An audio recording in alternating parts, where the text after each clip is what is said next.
The cutest creature in Minecraft had just eaten a contestant alive in front of the entire world. As the broadcast went black, its distorted voice whispered, "After I eat you, he'll belong only to me." That was when everyone realized Verity was not a harmless guide, but a possessive monster capable of devouring anyone who came between it and its chosen companion. And among every contestant trapped inside the block world, I was the one it loved most. Billions believed I would become its next meal. They had no idea I was the only person who knew how to control it. I'm Xiao Feng, and up until about 30 seconds earlier I'd just finished killing the Ender Dragon for the 100th time, so when the world around me suddenly didn't add up, I already had a bad feeling about it. Then the announcer said the words that changed everything: National Fortune, Dungeon Trial, a survival guide, personally written by some man named Yi Min, being handed out free on every street corner, mandatory viewing for the entire population, and that's when it hit me. I'd transmigrated, and everything came rushing back at once, the way it does when your brain finally catches up to what your eyes already know. This world had developed almost exactly like the one I'd left, right up until a year ago, when Minecraft itself came crashing down out of the sky. Ever since, the Fate Dungeon Trials had been opening on a rolling schedule, dragging in chosen contestants from every nation on Earth win, and you and your country both got rewarded, lose, and the contestant died while their whole nation paid the price. Governments had stopped funding cannons and rockets and started funding block survival research instead, because the entire shape of global power now hinged on how well people could punch trees.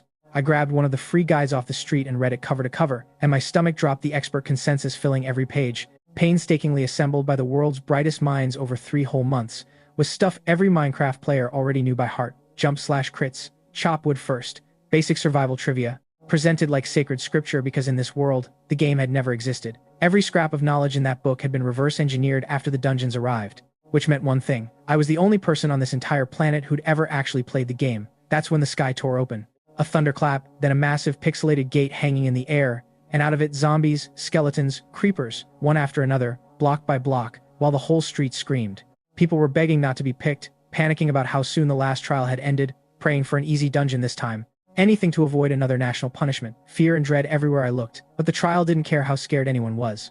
A voice rang out overhead announcing a new challenge would begin in 10 minutes, and that the random selection process was starting now. While everyone else cowered, I was too busy being impressed. The zombies even had the faded teal shirt right. The whole gate looked painfully accurate to the game I knew, and that's exactly when I noticed white light gathering on my own skin. A pillar of light connected me straight up to that gate in the sky. I'd been chosen. It didn't take long. One flash and I was gone from the street entirely, and when I opened my eyes again I was standing in a blank white void, looking down over what seemed to be the whole continent below me. A face appeared in front of me like a video call connecting an old man, tired looking, and I recognized him instantly as the one who'd written the guide. He introduced himself as Yi Min, said we only had a minute to talk since nobody knew what this particular trial would throw at me, and told me not to carry any guilt or fear into it, that he and everyone behind him would be standing with me no matter what happened.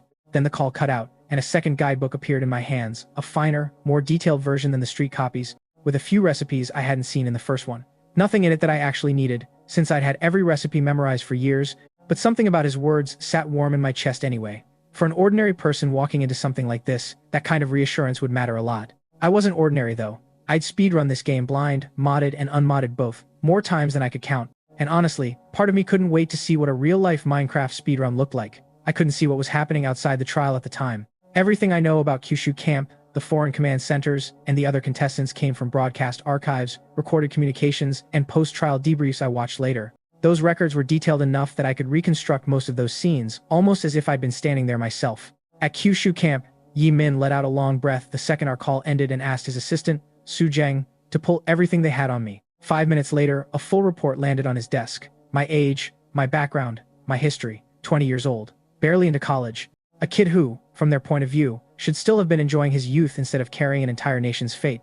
An inexperienced student, chosen at a time like this, Su Zheng said quietly, staring at the screen. Is heaven really trying to finish us off? I never heard him say it. I was already in that blank white void waiting for the countdown to end. What I only learned afterward was how terrified Kyushu had been of another failure, because the cost wasn't measured in ordinary casualties. It was measured in years of life. Every failed trial hit our country's fortune like a hammer. The last punishment had been described by the trial itself as a 30% cut to the nation's lifespan. Whatever exact mechanism turned that number into reality, the result had been catastrophic. More than 100 million people died, and the penalty extended beyond humans to the country's livestock and other living resources. Resources that were already thin got thinner. People started renouncing their citizenship in droves, fleeing to countries with more to spare. Between the ones who ran and the ones who died, they'd lost close to half their population. Su Zheng knew all of it, which is exactly why watching me get selected made him sick to his stomach. I know what you're thinking, Yimin told him. But selection is random. Try to stay calm. He said it to comfort Su Zheng. His own face stayed tight the whole time.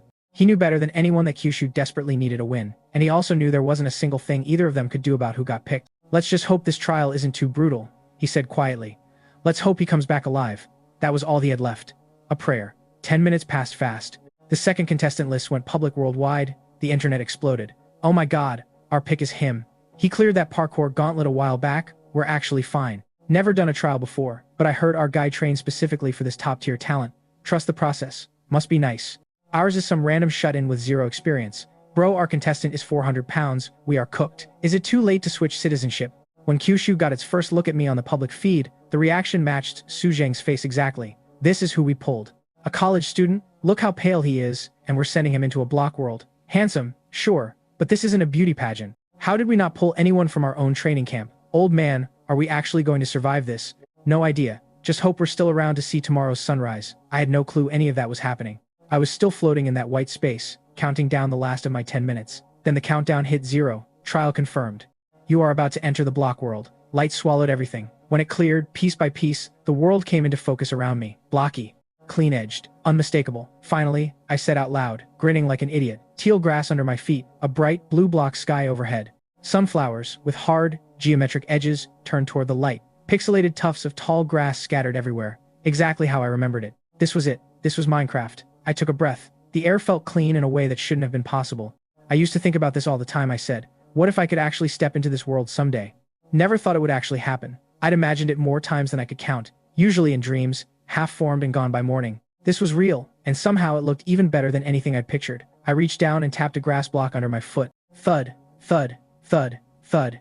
Cracks spread across it until it broke apart into a floating chunk of dirt, which got sucked straight into my inventory.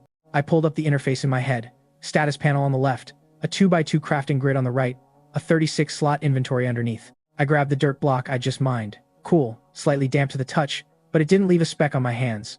I set it back down in front of me. Click. Back in place, ground smoothed over like nothing happened. If the grass texture hadn't vanished, you'd never have known I touched it. Perfect, I said. Every mechanic matched what I remembered, down to the last detail. We were seriously fine. Once I confirmed the basics worked the way they should, I looked around properly. The survival guide only covered fundamentals, but one line in it actually stuck with me. Every trial pulls in different mods depending on the run, meaning no two block world trials play the same. Twilight Forest, the Aether, Tinker's Construct, Blood and Iron. Every mod comes with its own advantages, and figuring out which ones were active before doing anything reckless was priority 1. So far, no mobs outside vanilla, I muttered. That rules out something as heavy as the Aether, at least for now. If it's Tinkers or something in that family, I can test that later by trying to craft something specific and see what tools unlock. Wait, something caught my eye through a patch of leaves nearby, a block that didn't match anything in the vanilla game. And unlike every other block around it, this thing wasn't just sitting there, it was twitching, convulsing, almost, like it had a pulse. Is that a delivery box? I got closer, and that's when I heard it, a voice, loud and full of attitude, coming from inside. Hey, anybody out there? Hey, that box, that voice. No way. A very specific mod clicked into place in my head, and I knew exactly what we were dealing with. If it's you, I said, watching the box rattle harder, ready to burst open. This is about to get interesting. From the broadcast archives I watched later, nobody outside the block world had confirmation yet on what mods were live, and the audience was already spiraling. You can tell from how he's playing, this guy is a total beginner. He's punching dirt one block at a time. He clearly has zero survival experience. I want to root for him. I really do. But the block world is unpredictable. Even the experts can't fully map it out, and a total newbie. At least so far, things look normal. No weird stuff yet, that's something. Yeah, remember that one run where there were like 15 different ore types and nobody knew which ones actually mattered? Guide should keep him alive long enough, right? Wait, forget that. What is that box? While I was still busy getting my bearings, other contestants had already stumbled onto the same strange object, some of them well before I did. One of the first outside feeds I reviewed later belonged to Jin Sangqiang, the contestant representing the Big Stick Nation. He was a former Special Forces operator, handpicked as their representative for the trial. Following his country's expert advice to the letter, the first thing he did on entering the world was chop down a tree because logs turn into planks, and planks build the one item every run depends on, the crafting table. As the only station with a full 9-slot grid, the crafting table isn't just important in this game, it's everything. Jin Sangqiang had just finished felling his tree and turning 4 planks into his table when a voice calling for help nearby grabbed his attention. Why is there a delivery box out here? Some kind of starter reward. He'd heard stories from other veterans. Sometimes the block world drops loot chests as bonuses. He reached out and touched it. Pop. A small, yellow, ball-shaped creature sprang out. "Hello, I'm Verity, your dedicated assistant and companion. You can ask me anything, I know everything." I figured that was somebody else's problem. A cute gimmick for another contestant's stream. I thought it was just flavor text, some cosmetic mod feature that'd wear off in 5 minutes. But that little yellow ball was about to hand every other contestant on the planet the one thing I actually had over them: real knowledge of how this world worked. Jin Sangxiang stared down at the grinning yellow ball, doing his best to look unbothered. Inside, he was floored. He'd caught the pitch loud and clear. Ask it anything, it knows everything. And knowledge was exactly what every contestant on Earth was missing. The whole reason the block world was such a nightmare to crack wasn't monsters or terrain, it was that nobody understood the rules. Physics didn't apply the normal way here, and every trial shuffled the mechanics again. Even after all this time, national experts had only scratched the surface. And now, out of nowhere, a creature that claimed to know it all had just shown up in Jin Sangxiang's hands. On the Big Stick Nation broadcast, the audience lost it first. Wait, seriously? You can ask it anything? With a weapon like that? We're locking in first place. Easy. That introduction sounded way too confident. Somebody ask it something already, prove it's real. Yeah, I heard diamonds are the rarest thing in that whole world. I've never even seen one. Have it lead us straight to diamonds. Skip the grinding entirely. Speedrun this thing, take first place, take the national reward. An artifact like that, paired with someone as skilled as Jin Sangxiang? Nobody would even be able to compete. Jin Sangxiang felt the same rush. You're saying you can answer anything I ask? For real? Then let's start here. Besides weapons, where do I get actual armor? The block world didn't come with a tutorial. Every mechanic had to be worked out by trial and error, and armor crafting was one puzzle experts still hadn't cracked. Wood made a sword. Stone made a sword too. Weapons were easy, but wood couldn't make armor. Neither could stone. The only armor anyone had ever confirmed came from rare loot chests, iron or gold, pure luck. And defense mattered. In a world this dangerous, it was the difference between surviving and not. Oh, you mean like armor, pants, a helmet? Easy. Kill animals for leather, then combine 8 leather pieces on the crafting table in the armor shape, leave the top center slot empty, and you get a leather chestplate. 3 points of defense. Jin Sangxiang's eyes went wide. It actually answered correctly. So that's what leather is for. I should have figured that out ages ago. He smacked his own leg, half in disbelief. So much of this world had stayed a mystery for exactly this reason. Nobody had the missing piece. How to build a furnace. How to make a bow and arrows. What leather, wool, or spider eyes were even for. Every single crafting recipe used to take hundreds of failed attempts to stumble onto by accident. Now, with Verity around, none of that mattered anymore. Thank you, seriously, for the leather thing. No need to thank me. Aren't we best friends now? Grinning back at it, Jin Sangxiang crafted a wooden sword and turned toward a nearby chicken and cow. Food and crafting materials in one kill that was too good to pass up. Once it was confirmed Verity's answers actually worked, the Big Stick Nation's audience nearly passed out from excitement. Yes, yes. Our guy just cracked the leather mystery wide open. With that yellow ball on our side, this whole world just got easy. Once he's got a full leather set, is anyone even stopping him? Pure vibes. Zero threat in sight, artifact in hand. The world is basically ours. Man, I wish it was exclusive to us, but every contestant got one unfortunately. We should patent this, right now. This is our nation's own specialty. It should only work for our guy. And it wasn't just Jin Sangxiang. Free Nation, Sakura Nation, the Three Stripes Nation, Kangaroo Nation, every single contestant had gotten their own copy of the all-knowing little assistant the moment they entered the block world. And every one of them had already started pulling secrets out of it. Within minutes, every contestant on the map was moving, racing to use Verity's knowledge to pull ahead, all chasing the same prize, the first national reward of the trial. The Kyushu command room archive showed Su Zheng sitting frozen in front of the monitors. Leather makes armor, there's iron ore in caves. You can smelt ore in a furnace using coal. Cycling through every contestant's feed, he felt something crack open in his chest. Questions he'd spent months treating like unsolvable riddles were suddenly answering themselves. The instant someone actually asked, we just had the wrong material. In the crafting grid, that's all it was. Armor was this simple, and we burned half a year getting nowhere. If only we'd thought to try that sooner. He thought about every failed experiment, every time they'd been one step from the answer without knowing it. While he sat there, stewing in regret, a pair of old, weathered hands landed gently on his shoulder. No use dwelling on what-ifs. That's just how it goes sometimes. One missing piece can be the whole difference. At least you know now, don't you? With Verity's help spreading across every nation, it was only a matter of time before every country's understanding of the block world leapt forward by years. And with an assistant like that, walking every contestant through the danger, nearly all of them stood a real shot at making it to the end untouched. Even someone with zero experience could realistically pull off a win and bring home a national reward. You're right, Elder Ye. At the very least, we won't fail. No punishment this time. Given where Kyushu currently stood, they hadn't dared hope for a reward. Just coming back alive would already count as a win. Sure, they'd pulled a complete rookie for this trial, but if the difficulty stayed this manageable, even Xiao Feng should be able to clear it without much trouble. But was it really going to be that easy? Yi Min kept his eyes locked on the screen, and something about all of it sat wrong with him. Given what he understood about the block world, a trial handing out this much of an advantage to literally everyone, with almost guaranteed survival across the board, wasn't something that should exist. Looking around at his staff's relieved faces, he decided to keep that unease to himself, folding it away and quietly turning his attention back to Xiao Feng's feet instead. Once Kyushu's audience saw how every other contestant was handling their own Verity, the panic that had been building all morning finally broke. Oh, thank God. I really thought we were doomed.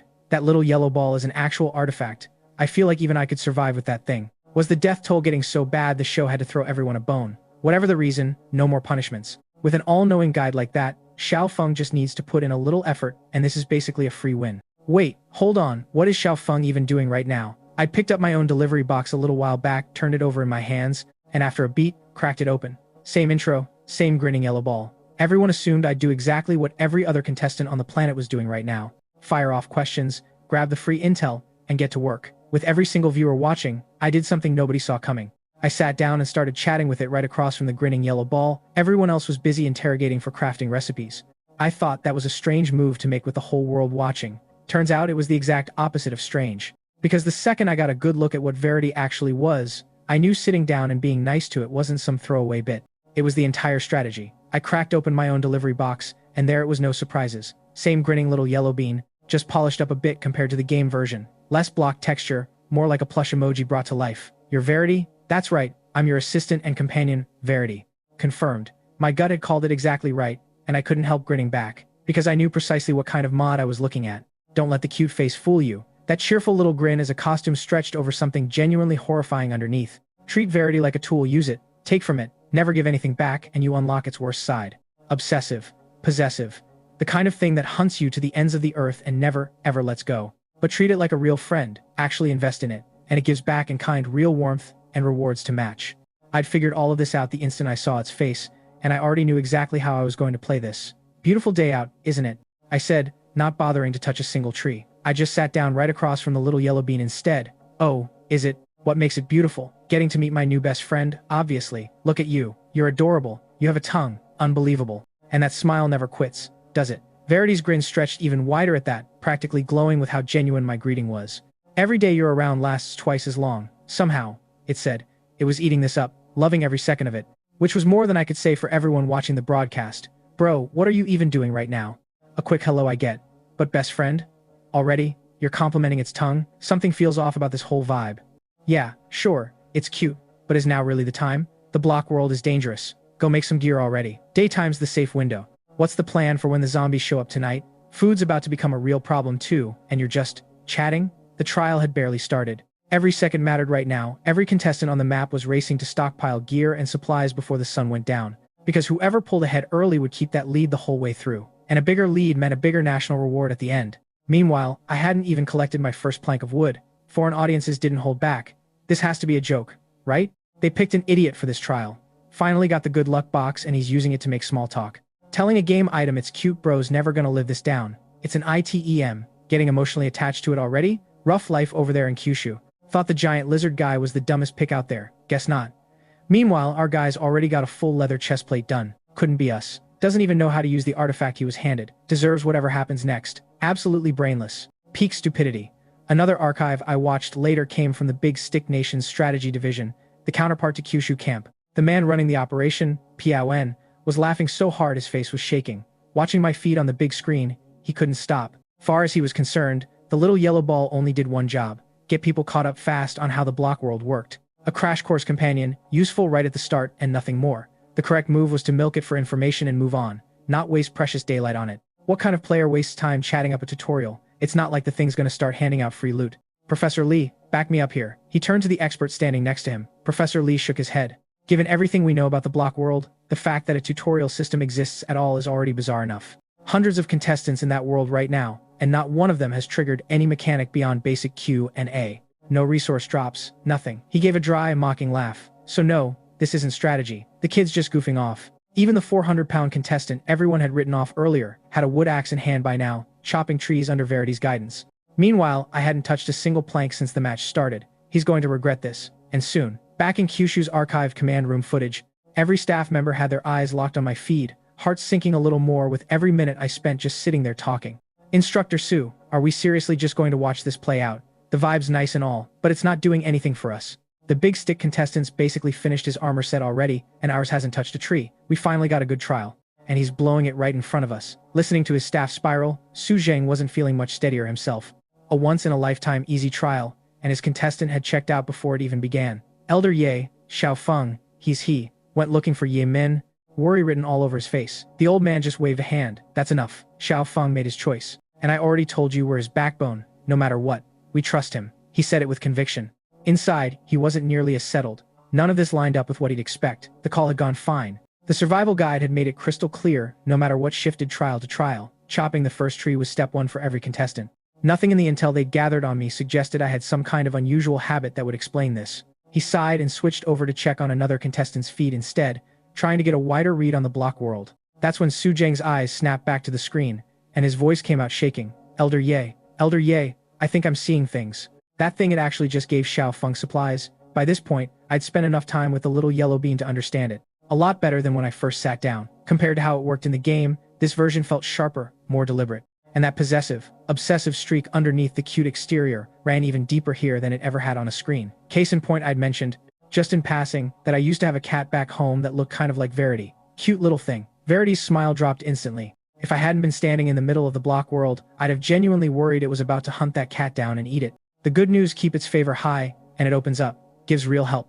Actual help, just like right now. Last I knew, Verity had just handed me actual supplies out of nowhere, something apparently no other contestant on the planet had managed to trigger. I figured that made me an outlier. A fluke. I had no idea it was about to make me look like the only contestant in this entire trial who actually understood the rules of the game everyone else was playing. Hey Verity, you've got such a cute face on you, I said. Maybe you deserve something a little more personal than just your default name. What if I called you Little Yellow? A name is just a label anyone can use. A nickname, though, that's shared history. That's closeness. Verity's grin split even wider. It clearly loved the idea. We're best friends. You can call me whatever name makes you happiest. Perfect, Little Yellow. Knew we were going to be a great team. Words could only buy so much goodwill, and I figured I'd built up plenty. Time to move to phase 2. Little Yellow, didn't you mention our job here is beating some dragon and taking everything we want? So next up, we need to start gathering wood? Following its lead, I finally walked up to a tree and got ready to actually start mining. From the Kyushu audience archive, it looked like half the country let out a breath they'd been holding. Oh, thank God. He's finally moving. Took forever, but hey, we got there. Jin Sangxiang's already got a full leather set. Some of the frontrunners are already onto stone tools.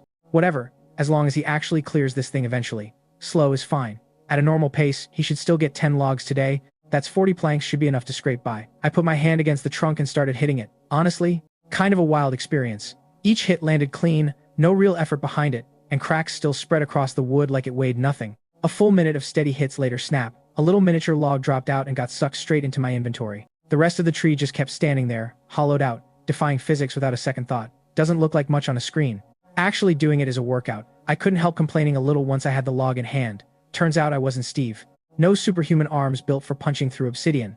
I barely worked out back home, and jumping straight into manual labor like this hit different than I expected. Made a lot more sense now why entire training programs existed for this, and why everyone wanted an experienced contestant. 1 or 2 logs. Fine. 10, 20.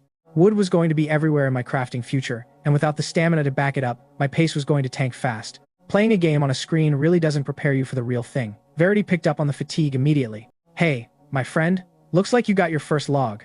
Nice work, but 1 log alone isn't going to be enough for the tools we need next. Here, I got you something. Before it even finished talking, a miniature log model popped straight off Verity's face and sailed into my inventory. 1 full oak log, just like that. Watching that happen live, the audience froze. Wait, did I just imagine that? I thought that thing was just a tutorial gimmick. Why is it handing out supplies on its own? An oak log. That's an actual oak log. No way. Nobody else has gotten anything like this from theirs. Wait, hold on. Look closer. 1 log only converts into 4 planks. Building actual tools needs planks turned into sticks on top of that, so 2 logs wouldn't even come close to covering it. Verity seemed to realize that too, because after a brief pause, another burst of mini log models popped out beside it. By the time I closed the gap and pulled up my inventory, there were 64 oak logs sitting inside it. 64. A full stack. Everyone watching went completely silent. Even Free Nations guy, who's ahead of everyone right now, doesn't have 60 logs yet. The trial just started. A full stack. Already? Chopping that many by hand takes the better part of a day, and it just got handed to him. No way. I don't believe this. Wasn't this thing supposed to be some basic starter tool? Since when does a tutorial gift raw materials? What? I moved the logs into the crafting grid one by one. each one converting into 4 planks, then into a crafting table, then into sticks. Every step played out right in front of everyone watching. No trick to it, no glitch. I really did have 64 logs sitting in my inventory. Every single viewer's jaw hit the floor. In the Big Stick Nation command room footage, Piao En's face had gone dark. Professor Lee, didn't you just tell me this thing can't hand out supplies? Not 5 minutes earlier, he'd been laughing his head off, calling me a clown, wasting his time chatting up an item. Now that mockery had come back around and slapped him across the face. Jin Sangkyang, meanwhile, had chopped fewer than 10 logs this entire trial, and he was out of breath doing it, burning through stamina and focus just to scrape that together. And me? One conversation, and I walked away with 63 extra logs on top of what I'd earned myself. Please, calm down. Across every one of the 100+ contestants we've been tracking, we have never once seen it hand out a resource like this. Facing down Piao En's barely contained fury, Professor Lee was sweating through his collar. Truth was, the moment he saw it happen, he'd been just as stunned. His entire division existed to track and analyze every contestant's feed in real time. That was the whole job. And across Free Nation, Sakura Nation, even their own Jin Sangkyang, every single contestant who'd gotten a Verity had used it purely as a strategy guide. Not one of them had ever gotten so much as a single item out of it. Something's off. That little ball is hiding something we haven't figured out yet. I saw it happen with my own eyes. Piao En's voice hardened, his expression darkening further. He wasn't stupid. Over 100 contestants, and only mine had triggered this. That meant there was something going on with that thing that none of them understood. Yet something well beyond what it looked like on the surface. Find out why. Now, I want answers immediately. Back in Kyushu's archive, the staff had just watched a full stack of oak logs land in my inventory without me lifting a finger. Su Zheng could barely trust his own eyes. Elder Ye, are you seeing this? A full stack, an entire stack of wood. One log is 4 planks, so 64 logs comes out to 256 planks. He ran the math out loud, and the number nearly knocked the wind out of him. 256 planks, 4 full stacks, worth of planks, on day 1. This early into a trial, the very first day inside the block world, a result like that was borderline absurd. According to our records, the best first day log count anyone's ever logged was some contestant from the Three Stripes Nation, and even they barely broke 30. Flipping back through the research archives only made it worse for Su Zheng. Chopping wood wasn't easy work, even inside the block world, and I just blown past the previous record and doubled it, without even trying. I figured that made me the story of the trial, the one everyone would be talking about. Turns out the real question wasn't how I pulled it off, it was why nobody else could. The resource gift, it's only ever happened with Xiao Feng. Staring at the feed, Yimin couldn't hide how thrown he was. He'd already suspected that little ball wasn't as simple as it looked, but watching it just spit out a full stack of logs was still genuinely unsettling. He'd studied the block world long enough to know wood was the foundation everything else got built on. Weapons needed it, structures needed it, every path forward needed it. Getting a full stack on day 1 meant my groundwork was already rock solid. Whatever came next, I'd be starting from a massive edge over everyone else. So why is the gift only triggering for him? Once the shock wore off, doubt crept in behind it. Luck? Coincidence? Or had I stumbled onto some hidden mechanic buried inside Verity that nobody else had happened to trip? Keep every eye we have on that little yellow ball. Something tells me it's a lot more than it looks. They still barely understood what Verity actually was. All he could do was keep watching. Back in the block world, I moved my new logs into the crafting grid, not all of them, just enough for one batch of planks, saving the rest for later. 4 planks filled the grid, I hit craft, and a brand new crafting table dropped into my inventory. Set the recipe once and it just builds it for you. That's actually convenient. I placed the table down, and following Verity's lead, a wooden pickaxe and a wooden axe appeared in my hands. You did it, my friend. Look at those brand new weapons, like someone just handed you a king's scepter. Verity's voice came out bright and buzzing with energy, that grin never dropping for a second. I matched the energy right back. I did it, little yellow. Seriously, thank you. I genuinely don't want to think about how this would have gone without you. Hearing that, Verity's excitement practically overflowed. It stopped settling for just grinning and started rolling around in place, giddy. From what I understood of it, that particular move only came out for people it actually felt close to. Perfect. So like you said, little yellow, next up is stone. You know where to find it? Of course I do. It's right under our feet.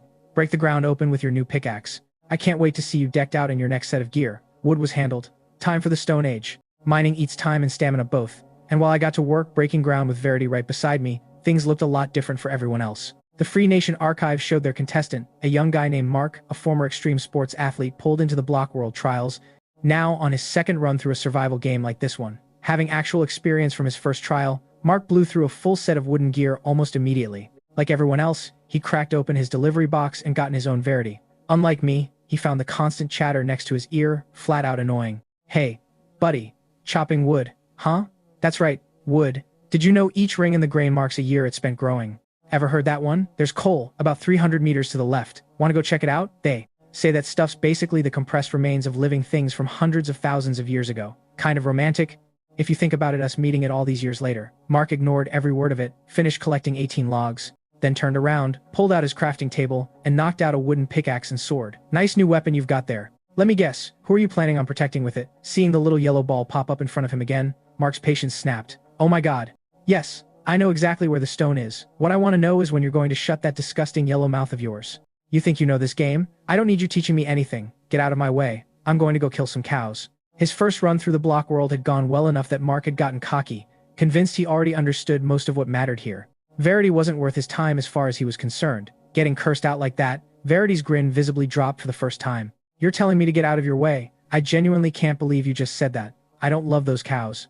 Either. For what it's worth. You really don't want to go check out that coal 300 meters out instead. If Mark hadn't figured Verity might still come in handy down the line, he'd have grabbed his axe right then and shown it exactly what violence looked like. I'll say it again. Shut your mouth, do your job like the tool you are, and stop trying to run my decisions for me. Oh, is that how it is? Then as a friend, I do want to give you one honest warning. Watch yourself. In 3 days, something hungry is coming to find you. Ignoring the way Verity's mouth kept sinking lower and lower, Mark walked off without a backward glance, hunting for cows and sheep. Outside the feed, Free Nation's audience was going wild. That's the way. Mark's an absolute hero. So much cooler than the losers babying their tools like they can't function without them. A tool should act like a tool, not try to boss its own owner around. That thing wouldn't shut up. Glad someone finally told it off. Wait, though that last part, something hungry showing up in 3 days. What did that mean? I don't think we've even seen anything in the block world that gets described as hungry before. Doesn't matter. Our boy Mark can handle whatever shows up. Too busy basking in their contestants' swagger, not one of them gave that warning a second thought. Sakura Nation's feed showed their contestant, a sumo wrestler named Okamurakawa. His profession alone put him at a body weight. Nobody else in the trial could touch a full 400 pounds of him. Heavier build aside, he'd watched enough Block World broadcasts to know the basics cold. Wood mattered. Chopping the first tree was step one. Simple enough. Except by the time he'd actually felled that first tree, Okamurakawa was drenched in sweat, gasping, and had already dropped to the ground to rest. Can't. Need a minute. Wiping the sweat off his forehead, Verity popped up in front of him, grinning as always. Hey, chin up. We've still got a dragon to beat and everything that comes with it. Meant as encouragement. Didn't land that way. Chin up? Easy for you to say. Why don't you come chop the next one? Talks cheap. Sounds to me like you're useless too. The second the word useless landed, Verity's grin vanished instantly. Its voice, when it came back, had lost every trace of its earlier warmth. Is that really how you see me deep down? I thought we were supposed to be friends here. Friends? Why would I be friends with some NPC? Okamurakawa's expression only curdled further, his tone gone cold. I'm not making friends with some disgusting little monster with no hands, no feet, and a face like a yellow bean emoji. You don't even qualify for that. Understand? I figured that was just one bad interaction, no bigger than Mark's blow-up a moment earlier. I had no idea both of those insults were about to blow up into something a lot bigger than hurt feelings, and that while everyone else was busy dunking on their own little yellow ball, I was about to run into a problem that had nothing to do with mine at all. Sumo carries real weight in Sakura Nation, deep cultural roots, real social status attached to it. Wrestlers get paid well, get treated like celebrities, and Okamurakawa had lived that pampered life long enough that it had shaped exactly who he was. Important people lined up to be his friend back home. This little yellow-faced thing? Please. It should have felt honored just to serve someone as important as him. Its grin curved downward, voice gone cold. I see. So you prefer me with actual hands and feet? How romantic. Either way, I do want to give you one honest warning. In 3 days, watch yourself. Something hungry is coming. The second it finished, Verity's smile snapped right back into place, like the whole exchange had never happened. Hearing that same 3 days line again, Sakura Nation's audience lit up. Okamura-kun, what a legend. Getting cursed out and still smiling through it, what a pushover. There's that 3-day thing again. What's actually supposed to happen? Mark's Verity said basically the same thing. Something hungry, whatever that means. A monster? Villagers? Something else entirely? I genuinely have no idea. On Jin Sanqiang's archive feed, he had his leather set finished and 2 trees down when his own Verity dropped the exact same cryptic warning. He tried pressing for details, and every time, Verity dodged with something completely unrelated. What do you mean, 3 days? Give me something specific. Sky's looking so blue today. You think those sheep over there are cute? I'm asking, what something hungry actually means. Days this nice don't come around often, don't you think, my dearest friend? Every answer landed like noodles thrown at a wall, no structure, no connection to the question at all. Once it was clear, Verity wasn't going to give him a straight answer, Jin Sanqiang's suspicion only deepened. He didn't buy that the warning was just there to rattle him. There had to be something underneath it, nobody had cracked yet. I've got it. After a moment of thinking it through, it clicked. Something's coming in 3 days as a reward opportunity, and the only requirement is keeping it fed. Verity's telling me to stock up on food now, or I'll miss out on whatever shows up in 3 days. Given everything he understood about how these characters worked, the logic tracked. Verity was just an intel delivery tool at the end of the day, right? So a warning about something hungry showing up had to be shorthand for one thing: get food ready in advance. Airtight reasoning, perfect deduction, as far as he was concerned. Once that theory made it onto the broadcast, the reaction rolled in fast. Hunger needs food, our guy's logic checks out. Why didn't I think of that? It's telling contestants to stock up, it all lines up. Every piece of it. Our guy really is sharp, cracked the code immediately. Everyone else is out here wasting time, and we're already miles ahead. First clears, ours for sure. Convinced they'd crack something real, the whole nation's audience buzzed with excitement, and even Piao En's expression finally eased up. Reading through the yellow ball's hint, figuring out food mattered before anyone else, good work from Sanqiang this round. Not a single other contestant had picked up on it, only their nation had. And the funniest part's Kyushu. Professor Lee chimed in right behind him. Actually thinking that thing's some kind of powerhouse, like chatting it up gets you everything for free. From what we've tracked, nearly every contestant got that same special warning except Kyushu's. Not a word about the 3-day event, not a hint to stock food. That yellow ball clearly doesn't consider him a friend at all. Kindness got you nowhere with it apparently. Cursing it out was the winning move. Wasn't that basically proof the thing deserved every bit of the abuse it got? Exactly. Every bit of resentment from getting embarrassed earlier came pouring back out of Piao En, grinning ear to ear now. Sure, I'd gotten lucky with a free stack of logs. So what? Underneath that cheerful mask, that thing clearly didn't think much of me at all. Can't even read an NPC right. Give the guy a golden opportunity and he still wastes it. By the way, how's that research coming along on the mechanic itself? Free resources or not, Piao En still wanted a shot at getting Jin Sanqiang the same windfall, if there was a way to trigger it. Professor Lee shook his head. So far, the only other case we've logged is Kangaroo Nations. Contestant got handed a single log after complaining about being tired mid-conversation with Verity. Nothing else like it anywhere else. Which tells me it's a beginner bonus, plain and simple. The more you chat with it, the more logs trickle out. And Sanqiang's read on it only backs that up further. Verity's just an information tool, not worth burning real time on. That was Professor Lee's official conclusion, backed by everything his team had tracked. Sure, I'd leaned into the chatting angle and walked away with a full stack. But over on Free Nation's feed, Mark was moving just as fast without any of that food secured. Already mining stone, already stepping into the Stone Age, all on pure skill. If anything, his Verity was slowing him down more than helping. The bonus only pays out once. Sure, a head start on logs helps early, but he's still got to build from there eventually. Better to stop wasting time on the yellow ball and start stockpiling food instead, in case that 3-day reward is real. Piao En nodded along, fully at ease again. Plenty of time left. The block world was packed with tools and mechanics far more valuable than whatever that little ball could hand out. Time would prove exactly how foolish my call had been. Watching me carve straight down into the ground instead of exploring an existing cave, Piao En figured he already knew how this ended. Never seen anyone mine like that. There's a whole cave system out there loaded with resources, and he's punching a hole straight down instead? And the real problem, he still hasn't eaten a single thing. Climbing back up a shaft that long would burn through what little stamina he had left. Only one life to work with, and Piao En was already picturing me starving to death in the very tunnel I'd dug myself. Back in the block world, I let out a long breath and sat down on a chunk of stone underground. Man, I did not expect mining to wreck me like this. Verity's guidance had been dead on the whole way, every vein of iron, every pocket of coal nearby. None of it slipped past its eyes. Problem was, I'd badly overestimated what my body could actually handle. I'd only made it about halfway through a stack of stone before the drumstick icon marking my hunger bar had dropped to almost nothing, and my whole body had tipped into exhaustion. Every limb felt drained. I didn't have anything left to keep digging. I'm starving. I looked up at the shaft above me, block after block stacked like a ladder, straight back to the surface, and I already knew I didn't have the strength left to climb it. For any other contestant, this was the moment you either sat down and accepted death, or forced yourself upright and clawed your way back toward food on pure willpower. That's just how dangerous the block world was. No respawns, no second chances, one wrong call, and you don't come back from it. Somehow, none of that panic touched me. Little Yellow, you still there? I figured that made me look like exactly what everyone watching already thought. I was an idiot who'd trapped himself underground with no food and no way back up. I had no idea that being trapped was about to turn out to be the safest possible position I could have been in. In a normal hardcore survival run, you'd need to move carefully, watch every threat, keep your food stocked, your gear durable, nothing left to chance. This wasn't that. This was a horror mod. This was Verity's version of survival, which meant I could get away with a lot less caution than a regular run would ever allow. Even in a spot that looked genuinely dangerous from the outside. I glanced down beside me and grinned when I spotted the little yellow bean. There you are, Little Yellow. I was just talking to myself trying to find you. Almost forgot I'd tucked you in my pocket. A creature that can rewrite the rules around it, that's got a second form waiting underneath, that's practically overflowing with possessive obsession. Sure, on paper, that's a horror mod.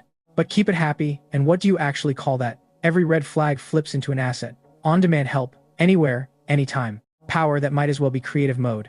a constant source of emotional support and material backup whenever I needed it. Thinking about it only made me grin wider right up until the broadcast cut to how everyone else was reacting. He's stuck like that and still going to talk to the yellow ball. One of Jin Sangxiang's fingernails is worth more right now than the entire Kyushu operation. Think about it, every contestant got warned about a reward in 3 days. So who's the one contestant who didn't? This is hilarious. Kissing up to an NPC and getting nothing but cold shoulder for it. Only Kyushu could pull something this absurd, stuck, starving, and still going back to the yellow ball for comfort. I'm a researcher with the Big Stick Nation's block division.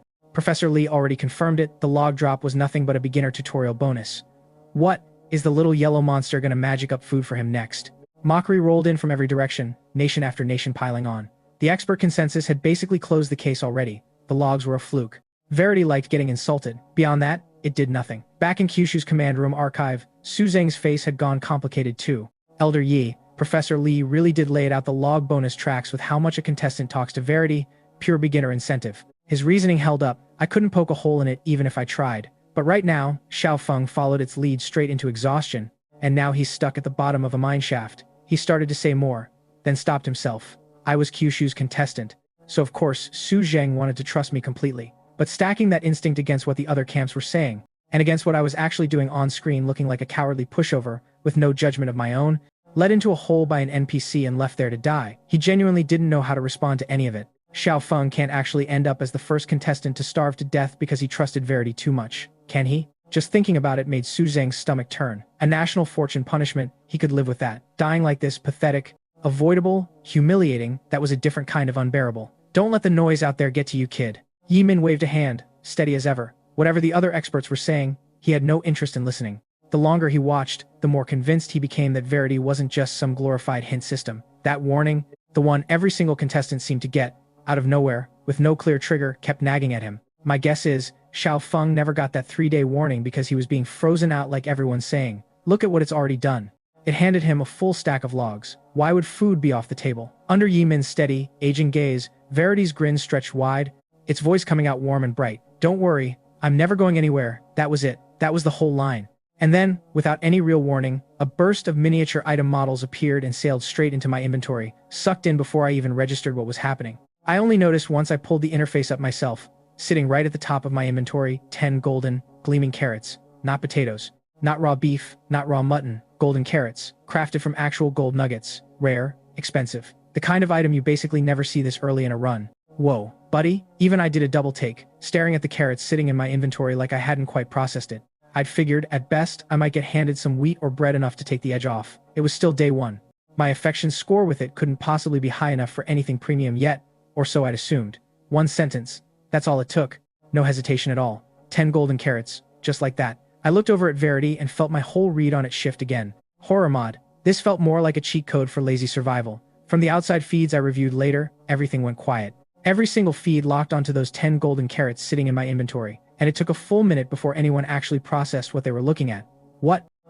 Fine. The logs I could kind of write off, but this, golden carrots, those actually exist in the block world? Never seen one. No contestants ever crafted one. Not once, not anywhere. First time anyone's even seen this as a food item. Gold's actually edible in there? Somebody pinch me. Tell me this isn't real. The confusion hit before the shock did, because nobody watching had ever laid eyes on that item before. Free Nation, the Three Stripes Nation, didn't matter. Potatoes and raw beef were the standard diet across every feed. The luckier contestants might scavenge a village furnace and cook up some meat with spare planks. Cooked meat was basically the gold standard as far as anyone watching had ever imagined.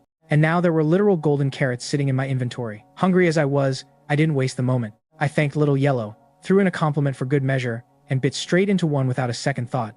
Tasted way better than I expected. The gold coating hadn't cost it any of the crunch a normal carrot should have. If anything, it added a rich sweetness on top, crisp outside, tender inside. Didn't taste like eating a vegetable at all. Tasted like a real dish. Regular carrots barely did much for a serious survival run. Golden carrots were premium food. They restored far more hunger and kept the saturation bar high enough that recovery lasted. 2 of them were more than enough to bring me back from the edge. 2 carrots in, and I could feel the exhaustion draining out of my body, strength flooding back in. Fully healed baby. Sharp again, mentally and physically. I could have kept mining for another half a day without breaking a sweat. Watching me actually eat the thing on camera killed every last shred of doubt outside the block world. So they're real? Actually edible? Not just some cosmetic flex item. Food. That thing is genuinely food. He's just casually eating gold? That's insane. Look at his face. That has to taste incredible. And this is still day one. Day one. Everyone else out here gnawing on raw meat and you're eating gold. No, no way. Just from looking at it, golden carrots clearly weren't some standard item, not something anyone was supposed to have this early, maybe not even something most contestants would ever craft across an entire trial, based on how every past run had gone. And I'd gotten mine from nothing more than a few kind words. I figured that was the twist. Free food, full stomach, mystery solved. Turns out, the real question wasn't what Verity could give me. It was how much time I actually had left before the block world stopped being gentle with anyone. Elder Yi, have you ever sing food like this before? Su Zheng's jaw had dropped so far he looked like he could fit an entire egg in his mouth. So much for the theory that the little yellow bean was useless. This was solid proof otherwise. Golden, glowing carrots? Solving a hunger crisis he'd caused by mining too fast, too recklessly? What even was this thing? No, I haven't. Yi Min shook his head, giving Su Zheng the honest answer. He genuinely hadn't seen food like that before, but its sudden appearance only confirmed what his gut had been telling him all along. Verity was not as simple as it looked. The block world has never handed anyone a trial this forgiving. Whatever you're hiding, little one, I intend to find out. He let out a slow breath, no clear answer coming to him yet. Fine. At least he's alive for now. Whatever came next, they'd just have to watch and find out. The Big Stick Nation archive cut to golden. Carrots? Piao En stared at the projection like his brain had short-circuited. Same reaction as most of the audience. This made no sense at all. Where is this thing even coming from? That's supposed to be food? Gold. Turned into a carrot, edible, but underneath his disbelief at the item itself, something else was bothering Piao En a lot more. Professor Li, didn't you just tell me that miserable yellow bean could only hand out beginner tier logs? So what exactly were these 10 golden carrots supposed to be? Summoned over by the shout, Professor Li was already sweating through his collar. Watching me eat that carrot on screen, his voice came out stammering. Our research wasn't flawed. We cross-referenced over 100 contestant feeds. The yellow ball hasn't handed out a single resource in any of them. There was no indicator pointing to this being possible. Bluntly put, Professor Li was completely blindsided. He'd built his conclusion off broad patterns across 100+ contestants, and by every metric that mattered, he'd been right until I turned out to be the exception nobody accounted for. Same little yellow bean, same delivery box, same starting conditions. So why was the gap between what I was getting and what everyone else got this enormous? Maybe there's a second hidden mechanic, some threshold tied to how much a contestant actually talks to it, and hitting that unlocks a reward. He floated the theory carefully, terrified of setting Piao En off again. It's just a handful of golden carrots. Unusual looking, sure, but it's not exactly a massive edge. 3 points of saturation, same as cooked meat basically gets you. The yellow ball clearly can hand out the occasional surprise, but given what it's built for, a beginner's guide, this all still falls within what we understand. We're not losing control of the situation here. If it really was just a tutorial system, then logs and food both fit the profile. Basic survival essentials meant to help a contestant adjust faster. Do the math? And putting up with some chit-chat basically nets you the same materials you'd have gathered manually anyway.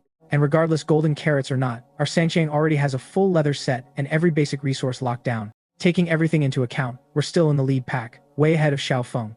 Wiping the sweat off his forehead, Professor Li kept building his case. Surviving here wasn't about any single resource. Food, wood, gear, it all had to come together. Balanced development was what actually kept a contestant alive, and by every metric his team tracked, the rankings still favored their side. Stone wasn't scarce to begin with, get a wooden pickaxe, and the Stone Age was one short step away.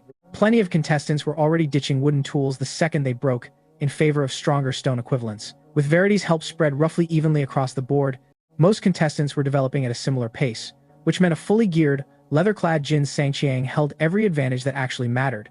Night's coming soon. The second zombies and skeletons start spawning, that's going to trigger the first wave of real casualties. A contestant like Kyushu's, coasting on luck with nothing solid to show for it, isn't going to make it through. Meanwhile, Sanchang's fully armored nothing out there's going to touch him. That's where we take this. Hearing Professor Li lay it out, Piao En's anger finally cooled. He'd taken enough hits to his pride over the last hour, and all he wanted now was for me to hurry up and die. It had better go exactly like you're describing. Word of the golden carrots rattled the entire world, and research teams everywhere scrambled to open new investigations into what they'd just witnessed. Back in the block world, most of the day had already burned away since the trial began. With my stomach fully stocked, I finally reached the ore vein Verity had pointed me toward. A dozen or so chunks of coal, 6 pieces of iron ore. Now that's a haul. Anyone who'd ever played this game knew iron was the real starting line. It wasn't wood that got you out of the beginner phase, it was iron. Buckets, shears, iron chest plates, iron leggings. Half the tools that actually mattered downstream needed iron ingots to build. I packed it all away and followed my own tunnel back up to the surface. By the time I climbed out, the sky had shifted, a soft wash of dust color spreading across the horizon. Wait, it's already getting dark? Stepping back into the open air, I felt a small jolt of surprise. Hadn't felt like I'd done all that much. Somehow, the day had slipped away faster than I'd noticed. They always say time flies when you're having fun, little yellow. Guess that includes hanging out with you too. I meant every word of that. free logs, golden carrots, a steady stream of compliments whenever I needed a boost. This thing basically checked every box you'd want out of a friend, best case scenario included. Honestly, I was starting to love this mod. Aw, every second with you flies by. I'm loving every part of this. Look at that emotional support working overtime. Responsive to literally everything I said, practically better company than most actual people. I pulled Verity back out of my pocket and looked up at the darkening sky, my mind already turning over what came next. My first night in the block world was about to start. Everyone who'd ever touched this game knew what nightfall meant. That's when the monsters started spawning. Thinking through what was coming, Kyushu's audience couldn't hide their nerves. Nighttime in the block world is a completely different animal from daytime. Those zombies are horrifying enough on their own. Total nightmare fuel. Skeletons are worse, honestly. Ranged attacks with a bow. Good luck closing the distance with a sword. Monsters just keep spawning all night long. Where's Xiaofeng even going to hole up that mineshaft he just dug? Bit cramped, but it could work in a pinch. He's got plenty of planks on him too. He could throw together some kind of barrier. Problem is, dusk's already here. Not much time left to build anything solid. The danger wasn't just talk, it was real. Day 1. Before any monsters had spawned in yet, the block world had felt peaceful, almost gentle. I figured that meant I needed to start building something. Fast. I had no idea the move I was actually about to make would leave literally everyone watching, allies and rivals, both completely speechless. Watching the feed, Su Jiang had gone still, hands damp with nerves. He couldn't hide. Night was the real test. The moment that separated contestants who'd actually prepared from the ones who hadn't. Enough planks, and you could build shelter. Enough gear, and you could fight your way through. Enough food, and you could at least hide out and survive till morning. But no matter how a contestant approached it, that first night was always when the death toll spiked hardest across every single trial. Watching it happen from behind a screen was one thing. Actually standing there facing down those monsters was a completely different story, and Su Jiang wasn't at all sure I could hold my own. Most contestants are in decent shape thanks to Verity's help this run. Still, whatever Verity could offer had limits. Information, crafting knowledge. Sure, apparently even actual resources, however absurd that still sounded. But zombies? That was something every contestant would have to handle themselves. Plenty of wood on hand, stone tools already upgraded. Dig a hole, or build something on the surface. Either option looked solid to Su Jiang. He'd underestimated me completely. In full view of everyone watching, I gave an order nobody saw coming. Little Yellow, every journey needs a starting point somewhere. Think you could help me build a house? Asking Verity to build me a house. The audience needed a second to confirm they'd heard that right, and then the reaction hit all at once. Free logs, golden carrots, sure. Fine, now he wants it to build him a house. This has to be a joke. What is a little yellow bean supposed to know about construction? I'll give it this, the resource stuff was already unbelievable. But a house, that's a stretch. It's an NPC, not another contestant. Since when does it have that many features? Forget everything else. The fact that he's just casually giving orders to an NPC like this is wild on its own. The golden carrots had already cracked open everyone's understanding of what this thing could do. Now, barely any time later, I'd apparently found a new way to blow their minds all over again, and Verity's reaction to the request only made it stranger. Build a house? You mean an actual home, just for the two of us? I would love nothing more. Right here? I love this spot already. It rolled in place 3 full times, clearly picking its favorite location. Then, hopping across the grass block, planks started assembling into a foundation right in front of everyone's eyes, taking shape at a pace you could actually watch happen. Not just talk, it was really building. Wait, it can actually do that? What? Genuinely did not expect this. Is this even the same dangerous block world we've been watching all day? At this point, Xiaofeng doesn't look like a contestant. Looks more like he's on vacation. A wealthy vacationer, and Verity's the personal servant carrying his bags and pouring his tea. Free wood. Free food. Now free construction. What is happening? Absolutely unreal. Piao En had only just gotten his good mood back. Picturing his own contestant fighting through the night, pulling ahead of the pack, claiming the first national reward. The thought alone had him buzzing. Then he glanced back at my feed, and that good mood evaporated instantly. What is it even doing? His fingers had started trembling. He genuinely didn't have the words for whatever he was feeling right now. What was wrong with that stupid yellow bean? His own team had only managed to leather set off an early hint. Nobody else on the planet had pulled any real resources out of theirs. Except me. Logs. Golden carrots. And now, apparently, free architecture. Piao En started to wonder if he was losing his mind. Watching a little yellow ball build an actual house in the block world will do that to a person. No, get it together. Breathe. He took a long breath, sank into his chair, and buried his face in his hands. Once his head cleared a little, he looked back at my feet again. Ha, ha ha ha ha ha ha. Professor Lee, who just walked back in, watched that unsettling laugh with visible confusion. Moments ago, Piao En had been shaking with rage. Now he was cackling? Please tell me you haven't actually snapped. Are you alright? Piao En waved a hand, insisting he was fine. I was overthinking it. Scared myself over nothing. Think about it properly. Isn't this actually the dumbest move Xiaofeng's made all day? Handing his own survival over to a yellow bean. Ha ha ha ha, a bean. An actual bean. Watching Verity casually build a house had thrown even Professor Lee for a second. But once he actually thought it through, he understood exactly what Piao En found so funny. A bean building a structure. Fine, sure. But that structure was supposed to hold off monsters, hold off zombies. And this was a creature I'd known for less time than a single day, handing over responsibility for something this critical. If that wasn't foolish, what was? Ha ha ha, exactly. He's digging his own grave. You don't survive a night like this by tossing up any old structure and hoping for the best. Once the sun goes down, that's the end of both of those idiots. Piao En and Professor Lee traded a look and burst out laughing together. Back in the block world, I'd handed construction duties over to Verity, and honestly, I trusted that grinning little face completely. On the surface, we'd only known each other for a day. In practice, inside the game itself, there was no telling how much time we'd actually spent together by that point. It was exactly because I understood Verity by now that I felt fine letting it take the wheel. Sheltering in that mine shaft leaves me exposed on both ends. No way to retreat if something spawns behind me while I'm dealing with something in front. Building it myself burns time, energy, and resources I don't have to spare. Letting little yellow handle it solves all three. With that settled, I walked to open ground, pulled my crafting table back out, wringed some stone into a furnace, and loaded it up with coal and iron ore to start smelting. While the ingots cooked, I passed the time chipping away at some extra stone nearby, taking the whole thing at an easy, relaxed pace. Meanwhile, over on Free Nation's feed, Mark had just stepped out of his cave with a stone pickaxe in hand and a few chunks of iron, ore tucked away in his inventory. Getting dark. He knew exactly what nightfall meant for this world, and he wasn't wasting any time getting ready. With a solid stockpile of wood from earlier in the day, he set to work on a place of his own. 2 stories. Ring the second floor with planks so I've got a lookout point. He'd barely placed his first few planks when a grating voice cut in beside him. Watching you sniff around the dirt like a lost dog is genuinely embarrassing to witness. Verity. Whether it was the earlier shouting match that did it or not, Verity had mostly kept its distance from Mark since then. What came out of it instead was less and less of that grin, more irritation, more hurt, and a noticeably sharper edge to everything it said. You're the one that looks like a stray dog around here. Get out of my way, I'm building. Before Verity could get another word out, Mark scooped it up and shoved it straight into his inventory, silencing it completely. Back to building, no more interruptions, a satisfied look settling on his face. Some people just love telling everyone else how to survive. Outside the feed, Free Nation's audience couldn't have agreed more. This is what a hero looks like. Don't let anyone else get in your head.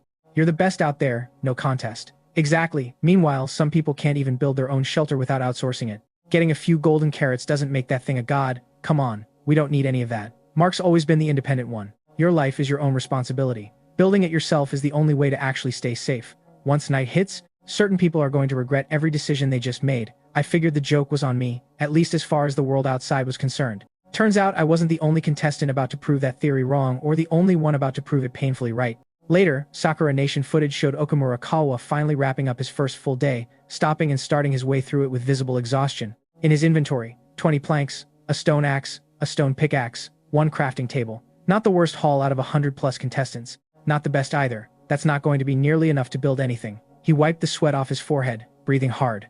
A full day of manual labor had wrecked him. Every scrap of food he'd had was gone, and his hunger bar had already dropped past the halfway mark. Whichever way he looked at it, resources, time before nightfall, none of it was adding up in his favor. Then, luck actually swung his way. Squinting into the distance, a familiar shape came into view. With no food left, how's Okamura-kun supposed to survive the night? He clearly knows the basics, just doesn't have the stamina to back it up, otherwise he'd be way further along. Night's coming fast. Hunting cows and sheep this late isn't realistic. Should he try asking Verity for food, like Kyushu did? Wait, no, look at what's out there in the distance. Could that actually be a village? Yes, he doesn't even need to grovel to that disgusting little monster. Okamura-kun's about to be unstoppable. Villages are one of the game's naturally generated structures scattered randomly across the map, each one packed with villagers going about their business. More importantly, villages come stocked with loot chests, holding some of the richest resources a contestant could hope to find. A free furnace, a free crafting table, ready-made houses, crops already growing, even a shot at pulling iron ingots or gold nuggets straight out of the chests. Everything a contestant could possibly need, all in one place. Getting a clear look at the layout, Okamura felt like a completely different person. This was incredible. Villages were rare enough on a normal run. Stumbling onto one this close, on day 1, as far as Okamura was concerned, that basically confirmed it. He was Destiny's chosen contestant. Even the universe itself seemed to be rooting for him. You're really thinking about letting outsiders mess with our world. Doesn't matter either way. They never drop anything good. Right in the middle of celebrating, an unwelcome voice cut in. He looked down and found the grinning yellow bean. Having half forgotten this trial had even come with a Verity attached. They never drop anything good? And what exactly can you offer me instead? I need real resources. Do you even understand how survival works in this world? Brushing the comment off, Okamurakawa had no patience left for small talk. Same as Mark, he saw Verity as nothing more than an NPC some sidekick handed to him for the trial. Its whole job was staying quietly useful, not bossing him around and wasting his time. If you need resources, why not just ask me? What I can offer blows anything sitting in some villager's junk chest completely out of the water. Those crumbling mud huts. You'd really waste your time on that? Okamurakawa laughed at that. Ask you? What could you possibly give me? They say there's a special resource somewhere in this world called diamond. Practically never shows up. If you're really that capable, hand me a full stack of diamonds. Everyone knew villages held serious resources. That was common knowledge by now. If Verity couldn't even top that while claiming to know everything about everything, what exactly was it good for? That thought alone had Okamurakawa's confidence in Verity crumbling fast. Iron ingots, chest plates, even golden swords, diamonds, all of it had some small chance of turning up in a village chest. If that counted as junk, what did Verity think actually qualified as valuable? Verity went quiet for a moment before finally turning the request down. I'm sorry, I can't hand you diamonds outright right now, but I can tell you where. If you can't deliver, then shut up, or get lost. Getting shut down only confirmed everything Okamurakawa had already decided. All that talk about knowing everything, being some all-powerful resource turned out to be exactly that, talk. Maybe its actual survival instincts were worse than his own. Only an idiot would trust something like that. Look at that yellow bean, so full of itself. Guess it really was all bluster. Big claims, nothing to back it up when it actually mattered. Guess some people are just desperate enough to worship whatever scraps it throws their way. Okamura-kun just proved it. That thing genuinely can't deliver anything high tier. Doesn't even understand what a village is worth. All-knowing, sure, if you're gullible enough to buy it. Works great on beginners maybe. A real pro like Okamura-kun doesn't need it at all. Village loot secured, this run's basically locked in. Nobody paid Verity another glance after that. Okamurakawa, least of all. He strolled straight into the village, energized, hunting down villagers and raiding crops to refill his stomach. Once he'd eaten his fill, he picked out whichever house looked nicest and moved right in. From now on, this belongs to the Okamura family. He never noticed the little yellow ball tucked into a corner, watching the whole village, or the strange, unsettling grin spreading across its face. The last streak of dusk faded from the sky, and the moon finally rose. Every contestant's first day of survival had come to a close. Time to face the night. The well-stocked ones had houses waiting. The ones running thin scrambled to piece together whatever shelter they could out of stone or dirt. Then the first zombie spawned, and the system's special announcements started rolling in. The contestant representing the Ashgrass Nation has been killed by a zombie. National Fortune Punishment incoming. The contestant representing the Whitedark Nation has died of starvation. National Fortune Punishment incoming. The contestant representing the Three Forests Nation has been shot down by a skeleton. National Fortune Punishment incoming. Even with Verity's help spread across the board, some contestants simply didn't have the foundation to survive that first wave of zombies. Others had built up decent resources, but had the bad luck of landing nowhere near livestock or a village, never thought to lean on Verity for support, and ended up starving to death after a long, exhausting day, bringing down the same punishment on their nations regardless. Back at the Big Stick Nation, Jin Sangchang stepped out of his cave in his full leather set and got straight to business. Verity, where's the nearest iron? Unlike Mark or Okamurakawa, Jin Sangchang never went to either extreme with Verity. Not warm, not cold. He didn't shower it with compliments, and he never lashed out at it either. He simply used it like a tool. Nothing more, nothing less. Having burned most of his day chasing down leather, he hadn't had time left to build any real defenses. With his gear already solid, he decided to skip resting entirely and push through the night instead, using the extra hours to pull ahead of the pack. I can sense iron deposits clearly. 30 blocks east, underground. Jin Sangkyang pulled out his stone sword without wasting another word, tucked Verity away, and headed east. A zombie had already spawned in the dark, catching his scent and shuffling toward him, lining up an attack. Jin Sangchang spotted the threat first. He leapt high into the air and brought his sword down hard. Crack, crack, crack. 2 hits landed as critical strikes, and the zombie dropped instantly. Our guy's incredible. Now that's a real man. No hesitation, just action. Everyone else is hiding, and our guy's out there taking the fight straight to them. Even zombies can't touch him.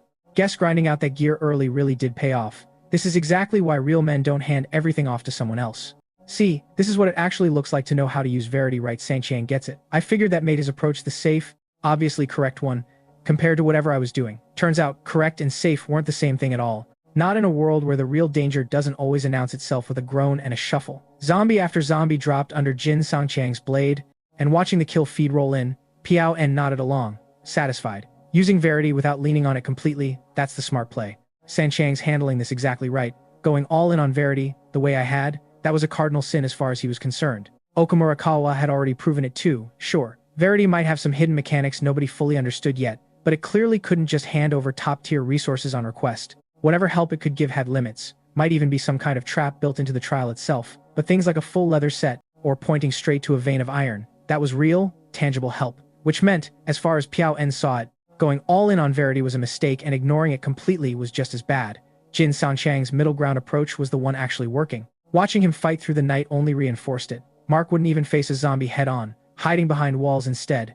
Only their contestant, fully geared, was out there swinging back, buying himself an entire extra night's worth of progress while everyone else cowered. There they are, former special forces, combat instincts sharp as ever. Jin Sangchang cut down 7 or 8 zombies without much trouble before reaching the spot, 30 blocks out a small cave hidden underground. He moved in closer and found exactly what he was looking for, 4 exposed chunks of iron ore. A quick glance around confirmed no threats nearby. And he got to work with his pickaxe. Between the tool and his own skill, the ore broke apart fast, dropping straight into his inventory. What nobody saw hidden in the shadows of that same cave was a strange, green, 4-legged creature creeping closer. It caught his scent and moved in, quiet and steady, using the darkness for cover. By the time Jin Sangkiang caught the sharp, chemical smell in the air, it was already right on top of him. Wait, is that a creeper? His stomach dropped. The block world was full of all kinds of creatures, but past the usual zombies and skeletons, this green 4-legged thing was the one every player dreaded most. Even sunlight didn't scare it off. It moved like a soldier strapped with a live bomb. Get close enough, and it takes both of you out in one blast. He knew exactly how much damage that thing could deal. Full leather set or not, there was no absorbing a hit like that. Worse, he'd been so locked in on mining that by the time he actually registered the threat, it was already 2 or 3 blocks away. Its body was already swelling, the smell growing stronger by the second. It was about to go off. He had 1 second to react. He threw himself backward. Boom. A shockwave slammed into him from behind, throwing his whole body against a wall of stone. Everything inside him felt like it had shifted out of place, his vision blurring, blood spilling from his mouth. By the time he caught his breath, the fear finally caught up with him. He had exactly half a heart of health left. If he jumped a fraction slower, if he hadn't had that leather set on, he'd have ended up exactly like every other contestant the system had already announced dead tonight. Half a heart. A fall from the wrong height right now would have been enough to kill him outright. Mining was over for the night. Jin Sangkiang sealed himself into the nearest patch of dirt, hiding from anything else that might be hunting in the dark, gnawing on raw meat to claw back some health while he waited out the rest of the night. The Kyushu audience archive showed people finally getting the payback they'd been waiting for. Oh, real tough guy, huh? Where'd that swagger go? Real man, right? Go on, get back out there and take on another zombie one-on-one. Feels good running your mouth about other people's contestants, doesn't it? So close. Shame that explosion didn't quite finish the job. Where's all that big talk now? Thought your guy was supposed to be unstoppable? That explosion was beautiful. Absolutely beautiful. They'd sat through every bit of mockery from the Big Stick Nation earlier without a real chance to fire back. Now they finally had one. Back in the command room, Piao En's heart had dropped straight through the floor at the sudden turn. Okay, good, he's alive. He pressed a hand to his chest, feeling it hammering, sweat beading on his forehead. He wasn't young anymore. If Jin Sangkiang had died and triggered a national fortune, punishment shaving years off everyone's lifespan, there was a real chance he'd have gone down with it. The older you get, the more death scares you. Especially for someone in his position. Comfortable, powerful, with plenty left to lose. Careful. From here on, no more unnecessary risks. Staying alive matters more than progress. He'd let himself believe a full set of gear meant Sangchang could handle whatever the zombies threw at him. He'd nearly forgotten the block world had far worse waiting in the dark, creepers, skeletons, and everything else. Those things aren't something we can go toe-to-toe with head-on. Just as relieved, Professor Lee muttered something bitter under his breath beside him. That explosion had only landed because of a surprise ambush.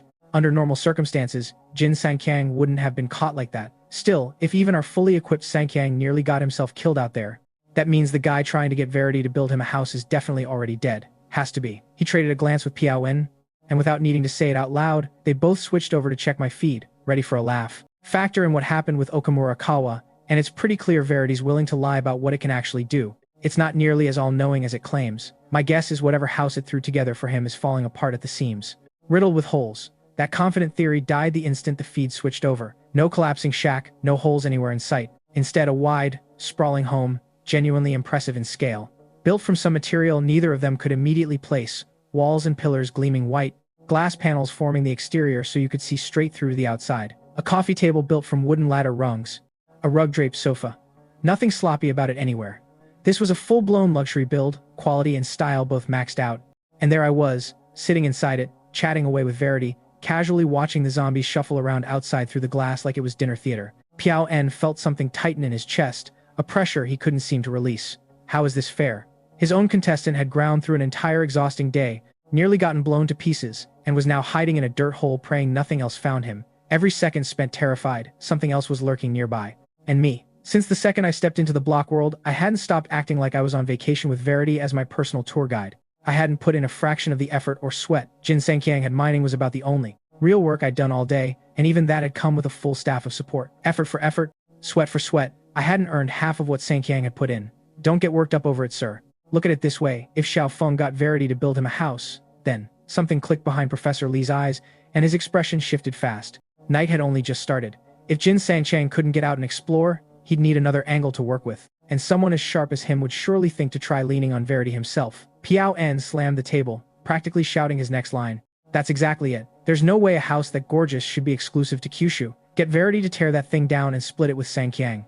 I want to file for UNESCO World Heritage status on that building. I figured that reaction alone made it clear how far ahead of the pack I'd pulled. I had no idea that gap was about to become a lot more obvious and a lot funnier. Once Jin Sangkyang actually tried the exact same move himself. I've genuinely never seen a house this nice anywhere in the block world. Forget the block world, my actual apartment doesn't look this good. Glass, wood, and building materials I don't even recognize. What even is that stuff? Somebody tell me again how Verity can't build houses. What am I looking at right now? Meanwhile, our guy's out there fighting zombies for his life, while this guy's lounging in comfort. Were we wrong this whole time? Is leaning on Verity actually the smartest play? But wait, what happened with Okamurakawa then? The second that house finished going up, nobody watching could look away. Somehow, it managed to be both genuinely beautiful and defensively solid. Miles ahead of the crude dirt boxes and coffin-like shelters most contestants were stuck hiding in. Built fast, handled entirely by Verity, without burning through a single extra resource. By this point, curiosity about what Verity actually was had taken over the entire broadcast. It couldn't produce a diamond on request, yet somehow it had handed me rare golden carrots and now a full mansion. What exactly was this thing? Meanwhile, buried in his patch of dirt, Jin Sangkyang took a long breath, and the damp, musty smell of packed earth filled his lungs. Not a pleasant smell. Felt like being buried alive, getting the treatment reserved for the dead. He hadn't thought much about it when he first ducked in pure survival instinct, grabbed the nearest cover and get through the night. But now that his head had cleared a little, the full misery of the situation was setting in. Dig outward, and he'd be walking straight into an endless wave of zombies and skeletons. Dig back into the cave, and there was still a creeper hiding somewhere in that darkness, waiting for the perfect moment to detonate. He knew exactly how bad a point-blank creeper blast felt now. He wasn't eager for round two. Stuck, standing in this single, cramped square of dirt, with zero freedom to move, was starting to wear on him. Bearable for a few minutes. Unbearable, the longer it dragged on his legs already aching, stiffening up. Add in the low, constant groan of zombies just outside, and it was wearing him down mentally as much as physically. Still a long stretch of night left. I can't just stay stuck in here. Then it hit him. He opened his inventory, looked at the little yellow bean sitting inside, and an idea clicked into place. Hey Verity, I'm stuck down here. Think you could get me back up to the surface? He wasn't fully recovered yet. Taking on whatever was waiting outside solo felt like a bad bet. But if Verity handled it instead, there was no real risk to him either way. Worst case, the yellow ball died out there. Barely a loss as far as he was concerned. He'd already picked up what he needed, armor recipes, weapon crafting. Everything else, he figured he could work out on his own from here. More than enough to see this trial through to the end. Our guy figured it out. Told you Sangkyang was sharp, no way he gets stuck for long. Xiao Feng got a house out of it. Our Sangkyang's not going to settle for less. Watch, Verity's about to offer to build us something even bigger and better. Then let's see who's jealous of who we don't need. Xiao Feng's cheap little shack. Seeing Jin Sangkyang pull Verity out, the Big Stick Nation's audience lit up with excitement. Just thinking of Verity meant half the problem was already solved. And if I'd gotten a mansion out of mine, why couldn't they get one too? Hey there, buddy, did you know your pocket gets pretty stuffy? You were stuck in there a while. No worries though, I think I understand what just happened. Being trapped in a space that small has to be miserable. Do you want to head up top and build a real home together, just for the two of us? There it was, building, a house, help. All the right words lined up, and Professor Li's eyes lit up watching from the sidelines. A house would hold off the zombies. Of course I want to build one. I see. Well then, with the whole Big Stick Nation's audience and Jin Sangkyang himself holding their breath, take these and start putting our place together. Oak planks spilled out, exactly 20 of them. No more, no less. They landed straight in his inventory, and Jin Sangkyang stood there for a second, stunned. Wait, it really can hand out resources? First time he'd actually seen it happen firsthand, and it was a genuinely pleasant surprise. 20 free planks, no strings attached, objectively a good thing to have. Except right now, planks alone weren't going to solve his actual problem. He needed real help, not raw materials. Resources help, sure, but what I'm really asking is, can you clear the zombies up top, or build something for me directly? Worried the planks alone wouldn't cut it, he laid it out plainly. I can hand over blocks too, take every plank I've got, all of it. Verity's answer came back blunt. No hedging, no softening it. You want me to build you a house? Oh, I've definitely seen my share of blueprints, watched plenty of builds happen. But no. A flat refusal. Didn't even bother dressing it up with an excuse. Jin Sangkyang tried again anyway. You clearly know how to build. So why won't you help me? That's exactly right, we're very close. Close enough that I'd happily sit in that hot, cramped little pocket of yours forever. I can answer any question you've got. This is a world that belongs to just the two of us. But I think you'd get a lot more out of building this one yourself. It never once denied that it could build. It just wasn't willing to lift a finger for him. Not right now, anyway. A handful of planks was apparently the absolute ceiling of what he was getting. Stuck with nothing but lumber and no way to use it, Jin Sangchang went right back to standing in his hole. Wait, what? It literally just said it. Can build. Built Xiao Feng an entire mansion, and now it's suddenly all about self-reliance. Hang on. It's just an NPC. Why does it sound hurt? Like it's actually offended? He's been too busy grinding resources to sit around chatting. That's not exactly a crime. Are we sure this is even the same Verity Xiao Feng has? Feels like a completely different personality. Maybe every Verity's actually different, and Xiao Feng just got lucky pulling the good one. Same species, same block world, same exact request. How is the outcome this different? Even Professor Lee had no read on what was going on. Right. They both came out of the same kind of delivery box. Same opening line. Both of them. It hands out wood either way, so logically the functionality should line up pretty closely, so why doesn't it? Maybe there really was something to that one comment buzzing through the chat that each Verity carried some hidden personality of its own, and I just gotten lucky pulling a good one while they'd ended up with a bad one. Piao En and Professor Lee traded another baffled look, neither one any closer to an answer. If I'd actually been watching that exchange, I'd have spotted the real issue instantly.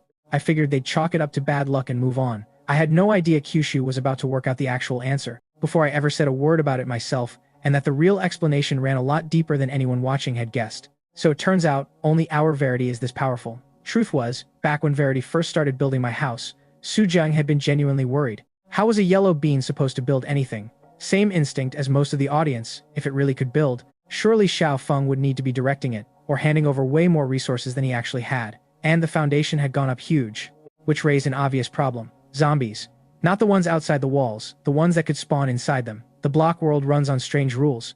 Even inside a fully enclosed structure, if certain conditions aren't met, zombies can still spawn in the shadows, and the damage from that can be brutal.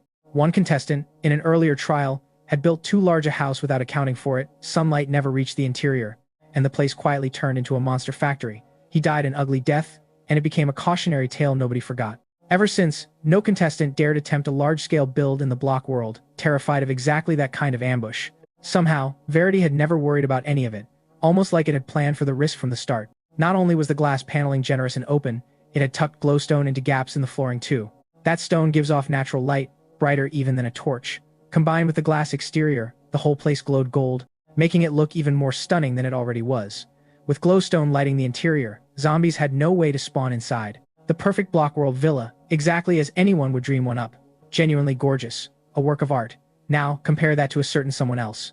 Still admiring my villa, Su Jiang flipped his second screen over to check on Jin Sangchang, and the contrast hit him instantly. He couldn't stop laughing. The guy had asked for help expecting the same treatment a mansion of his own, handed over just like mine. Instead, watching Jin Sangchang standing frozen in his patch of dirt, expression completely blank, Su Jiang couldn't help himself. Elder Yi. It's the same Verity technically, so why is theirs so different from ours? Once he'd laughed himself out, he went and found Yi Min. He was genuinely curious, both came out of the same kind of delivery box. So why had mine ended up giving so much more than everyone else's? The words had barely left his mouth before Yi Min's hand came down on his head, not gently. You can't see it? Don't you dare tell people outside, you're my student after this. Have you forgotten everything I've taught you? Pay attention to every detail, every difference. Same Verity, sure. But since this trial started, has Xiao Feng treated it anything like the way the others have? Su Jiang scratched his head, nodding, then shaking his head, unsure. Yi Min had a point. Since the moment he got his Verity, I'd stuck close to it the entire time. And it was exactly that constant chatting, that easy access to resources, that had rubbed some of the foreign audiences the wrong way in the first place. Okay, but how does that explain what's happening right now? Hearing that question, Yi Min buried his face in one hand and let out a long sigh. Forget it. Genuinely, don't tell people I'm your teacher. Kidding. This is exactly the kind of thing that makes you look brilliant. I'm guessing it has something to do with how Verity actually works. We can't keep looking at it like a normal NPC. Finally landing on something close to the truth, Yi Min nodded. Not bad. You're right, treat Verity like an actual person, and suddenly a lot of this starts making sense. A normal NPC runs on a fixed script, follow the steps, and you get the expected result. Every other contestant, and every expert watching, had subconsciously treated Verity exactly that way. Work through the process, get the payoff, nothing more to consider. I was the only one who'd factored in its feelings. Willing, right from the start, to spend half a day actually earning its trust as a real friend. People have moods, joy, sadness, everything in between in the same request. Handled while one of those is running high or low, can land completely differently. Even I treated it like an ordinary NPC at first. Turns out we were all wrong about it. Xiao Feng's the only one who picked up on the difference. Watching my relaxed, unbothered figure on the projection, Yemen's expression turned complicated. Comparing every other contestant's approach against mine was the only way he'd landed on this conclusion at all. And yet, from the very start of this trial, I'd already zeroed in on Verity as the key. Was that just sharp instinct? Foresight? Pure luck that happened to pay off? Or had I somehow already known exactly what Verity was, ahead of time? If that last option was true, that was a genuinely unsettling thought. Every trial drew from a random pool. Nobody could claim to fully understand any of it in advance. So how could I possibly have known? It's not like this was some novel where the protagonist had transmigrated in with prior knowledge of everything, right? He shook his head, letting every worry, every half-formed theory, dissolve into a long exhale. Back in the block world, I sat in my chair with Verity beside me, both of us looking out through the glass at the world outside. This was the first time I'd actually gotten a good, close look at what the zombies in this version of Minecraft really looked like. It felt like someone had slapped a high-definition texture pack over everything, every detail sharp and clear, right down to realistic decay across the face. A lot more vivid than what I'd caught a glimpse of through that gate back when I first transmigrated. Still unmistakably a Minecraft zombie. Just significantly more disturbing to actually look it up close. Same story, with the skeleton wandering in the distance, bow in hand, still carrying that slightly goofy Minecraft silhouette. But the bone texture wasn't the flat, blocky thing I remembered from the game. This looked like something that had genuinely crawled up out of the ground, parts of the bone discolored, yellowed with age. I reached a hand out and started laughing. Made sense, when I thought about it. It wasn't just the monsters and the environment that had gotten some kind of realism overhaul. Every contestant in this trial felt like they'd been dropped into an actual hardcore survival mod layered on top. Eating, using the bathroom, managing stamina, all of it mattered here in a way it never did on a screen. More dangerous than the game. Also, weirdly, a lot more fun. What are you laughing about, my friend? Hearing me laugh, Verity tilted its head, grin stretching wide with the question. Just enjoying the moment. This is a good one. I genuinely like this little yellow bean. Strip away every mechanic, the free resources, the houses, whatever rule bending it was clearly capable of, and it still came down to this. Doing this alone would have been boring. Having company made all the difference. And stacking everything else on top of that? Basically perfect. Still, thinking about a few of Verity's less obvious quirks, I couldn't help laughing again. Less than 2 days left. The strangest part of how Verity worked was that third day marker.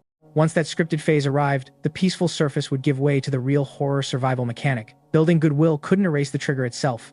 What it could change was how Verity treated me before that point and, I hoped, how much room that relationship would give me once the dangerous phase began. Judging by the average skill level of the contestants in this trial, half of them probably still needed Verity's help just to figure out how a furnace worked. I couldn't help wondering what would happen to them once that mechanic kicked in. Thinking about it, I found myself actually looking forward to seeing it play out. Night's only getting deeper, and you must be starving by now. Want something to eat? Lounging in a villa, enjoying the Minecraft night view, had been so relaxing, I hadn't even noticed my hunger bar had dropped 4 points without me realizing it. With how much goodwill I'd built up by this point, I didn't even need to ask. Verity picked up on my status automatically and sent food pouring out on its own. Cooked steak, cooked beef, baked potatoes, mushroom stew, grilled fish. Dozens of items burst out one after another, filling the little house with the smell of an actual feast in seconds. The audience lost it all over again. I figured that reaction was just about the food itself. Turns out, a chunk of the internet had decided this feast belonged to somebody else entirely. And things were about to get a lot weirder before they got funnier. Food. It's all food. Is there a limit? How many times a day does this Verity spit out free resources? Making all that food in the middle of the night, some of us are trying to sleep. Grilled steak, roasted potatoes, cooked fish, I can practically smell it through the screen. My instant noodles just lost all appeal. Oh my god, this was supposed to be Mark's. You monster, Xiao Feng, you stole Mark's whole life from him. You deserve to rot. Let the zombies tear you apart piece by piece. Wait, what is happening? Since when did Mark have this many devoted fans? A wave of Free Nation viewers had apparently flooded in, taking over comment sections across half the internet. Hyushu's own audience had no idea what any of it meant. Sure, the food looked great, but what did any of that have to do with Mark? It clicked once people actually pulled up his feed. As dusk approached, Mark had decided to put his solid resource stockpile to use and build his own house by hand. Shelter was non-negotiable if he wanted to survive the block world long-term, and even if he didn't strictly need it yet, he'd need somewhere to stash resources eventually as his inventory filled up. Building early meant covering both bases, storage, and protection from whatever came out at night. Since he didn't have a ton of material to work with, the build ended up simple. 4 flat walls, box square, the classic matchbox style, quick and easy. Not knowing how to craft glass, but still wanting eyes on his surroundings, he'd added a second floor, ringed with planks for a lookout deck. A humble, 2-story matchbox of a home, but functional. Quite a few zombies out there tonight, standing on the upper floor. Mark scanned the area carefully. Every trial rolled different numbers and intensities of nighttime spawns, and the experts had roughly sorted difficulty into 4 tiers: peaceful, easy, normal, hard. Peaceful basically never showed up, and when it did, it usually meant something worse, PvP combat between contestants instead. Most trials landed somewhere between easy, normal, and hard. Based on what he was seeing, Mark figured this one was sitting at normal difficulty, at minimum. I'm not stepping outside again until I've got a full iron set. Decision made, he kept watching the horizon, bored but alert. Back home, he'd never had to figure out bed crafting, he just claimed one from whatever village he raided. No bed here meant no real rest, so all he could do was pace his little matchbox and watch the zombie clouds drift by for entertainment. Say what you want about the block world, but the food here does something a regular meal never does. He muttered that around a bite of raw chicken. Everything in this world ran on its own internal logic. Trees that never toppled even after losing their trunk.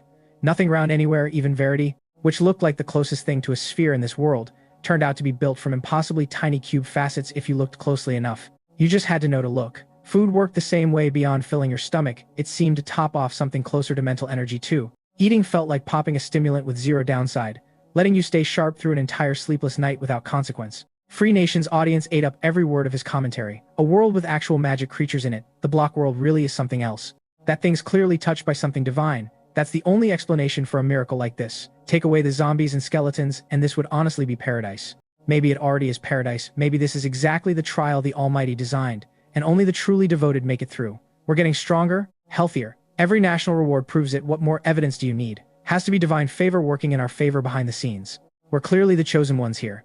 Wait, forget the theology for a second. What's that dark shape crawling up behind Mark? Someone sharp-eyed cut through the noise. The house wasn't big, nothing in there but a crafting table, nothing else. So what exactly was that dark, furry, flat-bodied thing with 6 glowing red points creeping into frame? Hassis. The sound finally registered, and Mark spun around, every hair on his body standing on end. A spider. Massive, nearly the size of a small couch, almost 2 full blocks wide, 6 horrifying legs, its whole body bristling with fur, 6 glowing red eyes burning across its face. How the hell did that get up here? Fear and fury hit Mark at once, and he scrambled to switch weapons.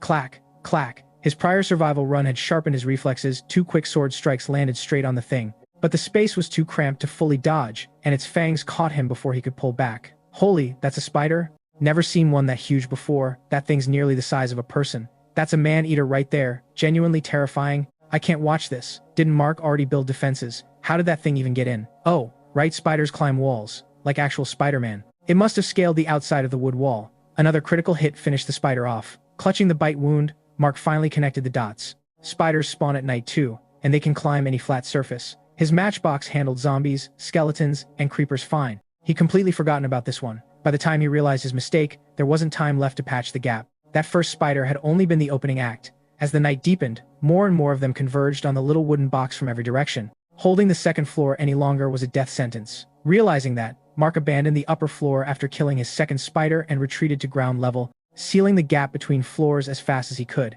A few spiders still slipped through before he finished, and it took everything he had to fight them off. But years of combat experience paid off, even as his condition kept deteriorating. 5 spiders down total, health down to 3 hearts. Hunger creeping dangerously low. Look at that. The dumb bear can't even build a house properly. Almost funny, isn't it? Verity popped into view out of nowhere, a strange, unsettling grin spreading across its face. Your food's about to run out. Anything you'd like to say to me? Mark completely missed the weight behind that question. As far as he was concerned, Verity had picked the worst possible moment to mock him. His expression darkened, voice gone cold. Oh, so you're here to laugh at me now? I don't need you. Not even a little. Get out of here. Verity wasn't wrong though. After everything the day had cost him, his food supply really was running dangerously thin. He hesitated, glancing between Verity and his inventory, and, determined to prove he wasn't some pathetic contestant who needed to beg an NPC just to survive, he grabbed the spider eye that had dropped moments ago and swallowed it whole, eyes shut. Ugh, his hunger bar refilled. Along with it came the poison effect baked into every spider eye. His vision blurred, gagging hard, but with Verity standing right there watching, he forced himself to hold it together. He wrote out the poison and gave himself a thumbs up once it passed. That's what a real man looks like. Still wearing that same unsettling grin, Verity offered one more line. Looks like you've got your food problem handled. Just remember one thing, my patience isn't unlimited. I figured that line was just Verity being a little sassy after getting yelled at. I had no idea that same warning had already started raising. Real alarm bells back at Kyushu for reasons that had nothing to do with Mark at all. That's what a real man sounds like. Peak Free Nation energy right there. Nobody does stubborn quite like us. Poisoning yourself just to prove a point to an NPC respect. Honestly, that's commitment. He said hello, and you heard mockery. Zero respect, zero understanding. Am I right? Could have just built goodwill with Verity early and skipped all this suffering. But sure, this works too. Explains why Free Nation's fans went feral all of a sudden. Jealousy. Plain and simple. Fair, when the other guy can't even build a working house and we made it work through sheer willpower. Envious. Seethe. Ha ha ha. Watching from outside the feed, Su Jiang had been tracking every corner of the internet closely, and the second Free Nations fans swarmed in. Something had felt off to him. Replaying the whole exchange, he could barely keep a straight face. Put yourself in a Free Nation fan's shoes. Your hero finally gets a house built, then gets mocked and mauled for his trouble. Bad mood already. Meanwhile, my house had gone up through Verity alone, no effort, no resources spent, right down to preemptively adding extra blocks along the walls to cover the exact spider climbing weakness that nearly got Mark killed. And on top of all that, Verity had thrown in a jab calling him a dumb bear, which basically meant their hero wasn't even keeping pace with an NPC. The part that stung was that it wasn't even wrong. Envy, jealousy, resentment, all of it stacked at once. No wonder they'd lost it. Stubborn to that degree, Mark really is one of a kind. Su Jiang genuinely couldn't wrap his head around it. All that just to prove he wasn't weaker than an NPC. Guess that's just what a Free Nation hero looked like. Wait, that expression on Verity. Once he'd finished laughing, something about the look on Verity's face beside Mark caught his attention properly. Most of the time, Verity ran warm, smiling, laughing, radiating that upbeat, sunny energy. Even after getting insulted, it always drifted back to that same cheerful grin eventually. This smile was different. Not the wide, toothy, joyful grin he was used to seeing on my feed. This one had teeth bared in a different way, dark eyes carrying something sharper, something closer to menace, barely recognizable as the same creature. That expression alone is genuinely unsettling. Is that really something Verity's face can even do? He'd mostly been watching my feed, and somewhere along the way he'd started thinking of Verity as this bright, cheerful little companion. Seeing that look come out of nowhere left him uneasy, his skin crawling. I need to tell Elder Yi about this. Something about it didn't sit right. Su Zhang went looking for Ye Min. Time has a way of slipping past unnoticed. Sprawled out on the sofa, I had a steak in one hand and a leg of mutton in the other. Half a bowl of mushroom stew sat cooling on the table, still filling the room with that rich, unmistakable smell. Wait, is it already getting light out? The first hints of dawn were creeping across the sky, a pale fish belly glow spreading over the horizon. I stretched, stood up, feeling sharp and rested despite the all-nighter, though something about it felt like a missed opportunity. Did the night just run on fast forward or something? Feels like it flew by. Never even got to try out that wool bed. Food had turned out to hold a strange, almost sacred place in this world. Once you were actually living inside it, these weren't just game items anymore. Every dish carried its own taste, texture, character, something distinctly Block World about all of it. And no matter how full I got, the enjoyment never ran out. Eating past a full hunger bar didn't do anything unpleasant, no bloating, no discomfort, just a stomach that stayed permanently topped off. These slightly blocky, not quite normal-looking foods somehow never overstuffed you, no matter how much you put away. My original plan had been to sample the food, then head up to that wool bed and actually sleep through till morning. Instead, the roasted meat had been so good, paired with the atmosphere outside, that I just kept eating clean through the night without noticing. What are you even complaining about right now? Living in a mansion, eating roasted meat must be nice. Some of us are jealous. That food looks incredible. I don't even get to eat that well in real life. Crying into my instant noodles over here. How does surviving a death trial come with better meals than my actual life? Meanwhile, Sanchang was standing in freezing dirt all night getting chilled to the bone. And Mark nearly killed himself surviving off spider eye poison. Free Nations fans are going to have a meltdown when they see this comparison. Across the entire night, only Okamurakawa had come out ahead, parking himself comfortably in a stolen village house. Everyone else had either died outright or spent the night like Jin Sanchang, boxed into a single square of dirt, standing at attention till dawn. And me, living in a mansion, eating roasted meat all night, genuinely enough to make half the audience weep with envy. I packed away the leftover food and headed up to the second-floor balcony. A wooden staircase had been added on the outside, keeping the aesthetic intact, while blocking off the exact spider-climbing vulnerability that had nearly cost Mark his life. Standing up there felt completely safe, no risk of anything crawling in uninvited. The sun crept higher, its heat scorching every undead thing still caught out in the open. Zombies and skeletons caught fire, dropping into piles of experience orbs within seconds. Spiders didn't fear sunlight the way the others did, but daylight flipped them from hostile to neutral, no longer actively hunting contestants. The brutal first night was finally over. Looks like there was a real body count last night. As a contestant myself, I got the same system notifications everyone else did about who hadn't made it. I'd been too busy eating to check them overnight, pulling them up now. The list was long. Killed by zombies, shot down by skeletons. A few who apparently tried swimming through lava, for reasons I didn't want to think too hard about. Out of over 100 contestants total, nearly half hadn't survived that first night. The audience had feelings about that. Even with Verity's help, that many people still died. Honestly, that's a light night. I remember one trial where 80 out of 100 died on day 1 alone. Wait, 80? IDYT. Out of 100, that's insane. Truly proves how dangerous this world actually is. Even with a Verity backing you up, there's always something you can't plan for. Yeah, imagine being Jin Sankyang. That creeper coming up behind you in the dark. Terrifying just thinking about it. Handsome guy's gotta keep pushing. Him and his Verity both. Stay alive out there. This little thing just keeps getting more endearing the more I watch it, hoping it makes it all the way to the end with him. Once the last of the burning zombies had died down, I didn't feel like sticking around the villa any longer. Survival and progress were still the whole point of being here. Morning. Beautiful day out there today. Want to head out and explore together? Just the two of us. Hearing Verity's familiar voice, I grinned back at it. Absolutely. We still got a dragon to take down, remember? Perfect. Let me check. I've got a good feeling about 17 blocks east today. Want to go mine over there? I geared up, counted out the blocks exactly like Verity had said, and made my way east, one careful step at a time, until I hit the 17th block. I was genuinely curious what kind of surprise Verity had lined up for me today. I figured today was just going to be more of the same good fortune. I had no idea that somewhere else in the block world, another contestant was about to stumble onto a jackpot even bigger than mine, and that the way he was treating his own Verity was about to matter a lot more than he realized. Okamurakawa was in for a surprise of his own. Ever since finding that village and sleeping off his exhaustion in a proper bed, morning had arrived with every zombie in sight burned to nothing under the sunlight. Free to move without worry, he made a beeline for the blacksmith shop first thing. A furnace, a crafting table. Everything I need. He still hadn't figured out how to craft a furnace himself, but the blacksmith shop solved that problem instantly. With one in hand, he could finally start smelting ore and pushing his progress forward. Better yet, the building had a loot chest tucked inside, 2 loaves of bread, 3 chunks of obsidian, 5 oak saplings, 3 iron ingots, 4 emeralds. His personal stockpile exploded overnight, and his eyes went wide staring at the haul. He swept it all into his inventory, grinning ear to ear. Gold ingots. Finding resources this valuable, this has to be fate itself. But the real surprise was still waiting. Resources secured, he wandered over to check on the local villagers out of habit. Villages were loaded with value that wasn't just talk. Beyond loot chests hidden in shops, villagers themselves could trade contestants' gear and supplies. Every villager had a profession, and what they'd trade depended on it. Armorers offered armor, butchers offered meat, farmers offered bread and apples. He picked the nearest villager to trade with, and what he saw next sent his pulse racing. Armorer, enchanted diamond leggings. 14 emeralds. Okamurakawa rubbed his eyes, pointing at the round-nosed villager, his whole body shaking with excitement, rolls of fat trembling.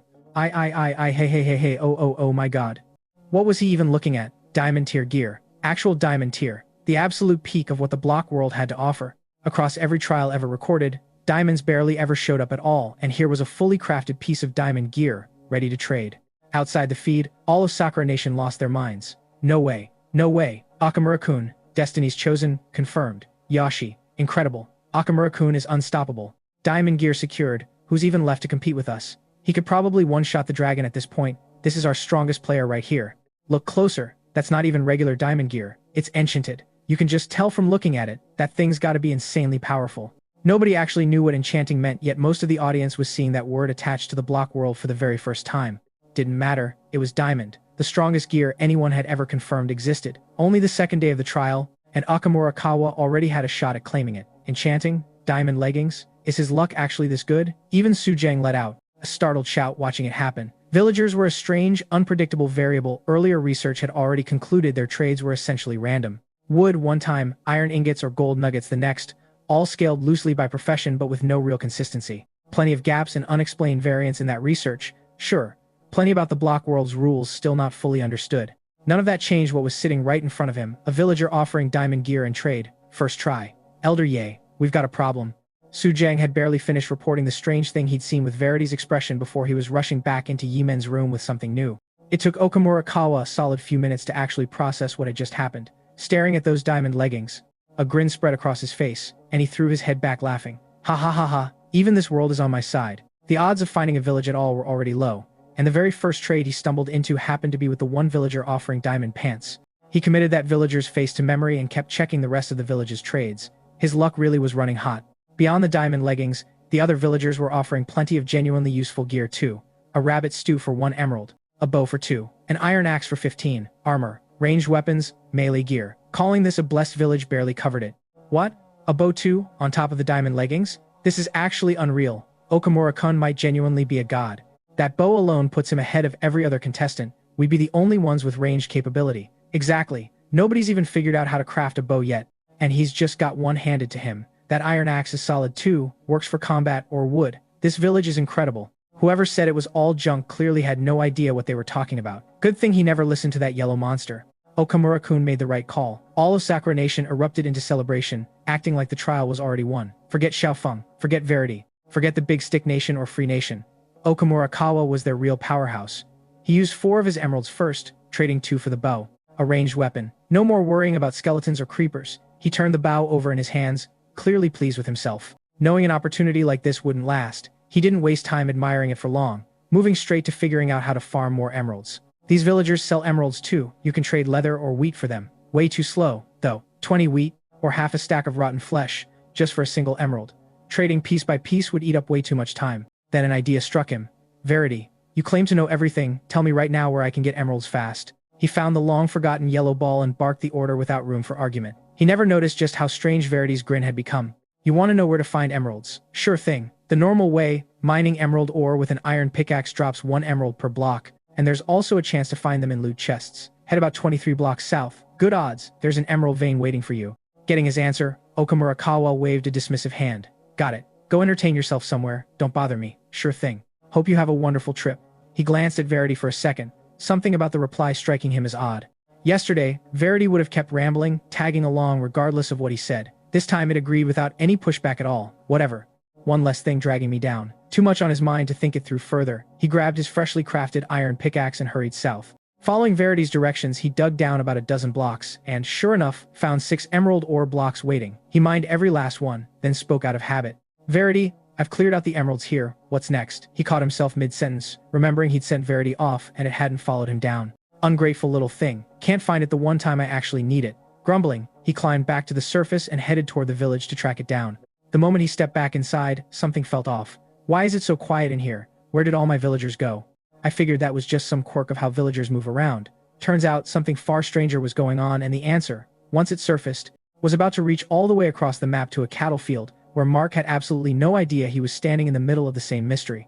Villages were one of the few places in the block world with any real sense of life to them. People are social creatures by nature, and even a crowd of muttering, wordless villagers had a way of making a place feel less lonely just by being there. After grinding through emerald ore and heading back to cash in on gear and track down Verity, Okamurakawa found nothing but silence and empty streets. Where had all his villagers gone? Sakura Nation's audience panicked right along with him. Wait, what's happening? How is this village suddenly empty? Where's the armorer with the diamond leggings? Where's my guy? Maybe they're just hiding somewhere and Okamura-kun missed them? Tell him to search harder. 1 or 2 hiding, sure, maybe. But the entire village gone? Where did that many villagers even go? What is actually happening right now? Back at Sakura Nation, Honda Yangwei watched the projection with mounting dread.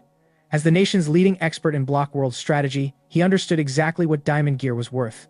A full iron set already put a contestant in the top tier of any given trial. Diamond wasn't even a rumor, most experts could confirm existed. Nobody knew where it spawned or how. Enchanted diamond gear meant Okamurakawa could have walked through the night completely untouchable. And now the village had gone empty. What did that even mean? Villager movement is basically random, they can technically show up anywhere. But there's one rule that never changes. They never wander far from the village itself. The village was their home. Nobody just abandons home for no reason, and definitely not an entire village's worth of people, all at once, like they'd gone off on some group field trip. Ridiculous. Without the shelter of their own homes, villagers couldn't survive a single zombie encounter, let alone go wandering. Ruling out every normal explanation, one possibility clicked into place for Honda Yangwei. Daytime burns off every zombie. Nothing out there threatens the villagers directly. And the only thing Okamurakawa left behind when he walked off was Verity. Was there actually a connection there?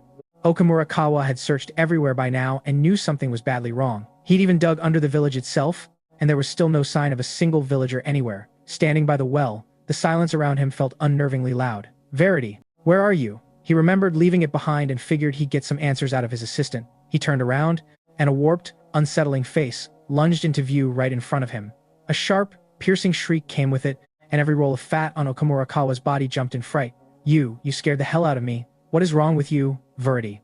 Clutching his racing heart, he tried to catch his breath. The silence had already been unnerving enough. A sudden scream from behind only made the atmosphere feel worse.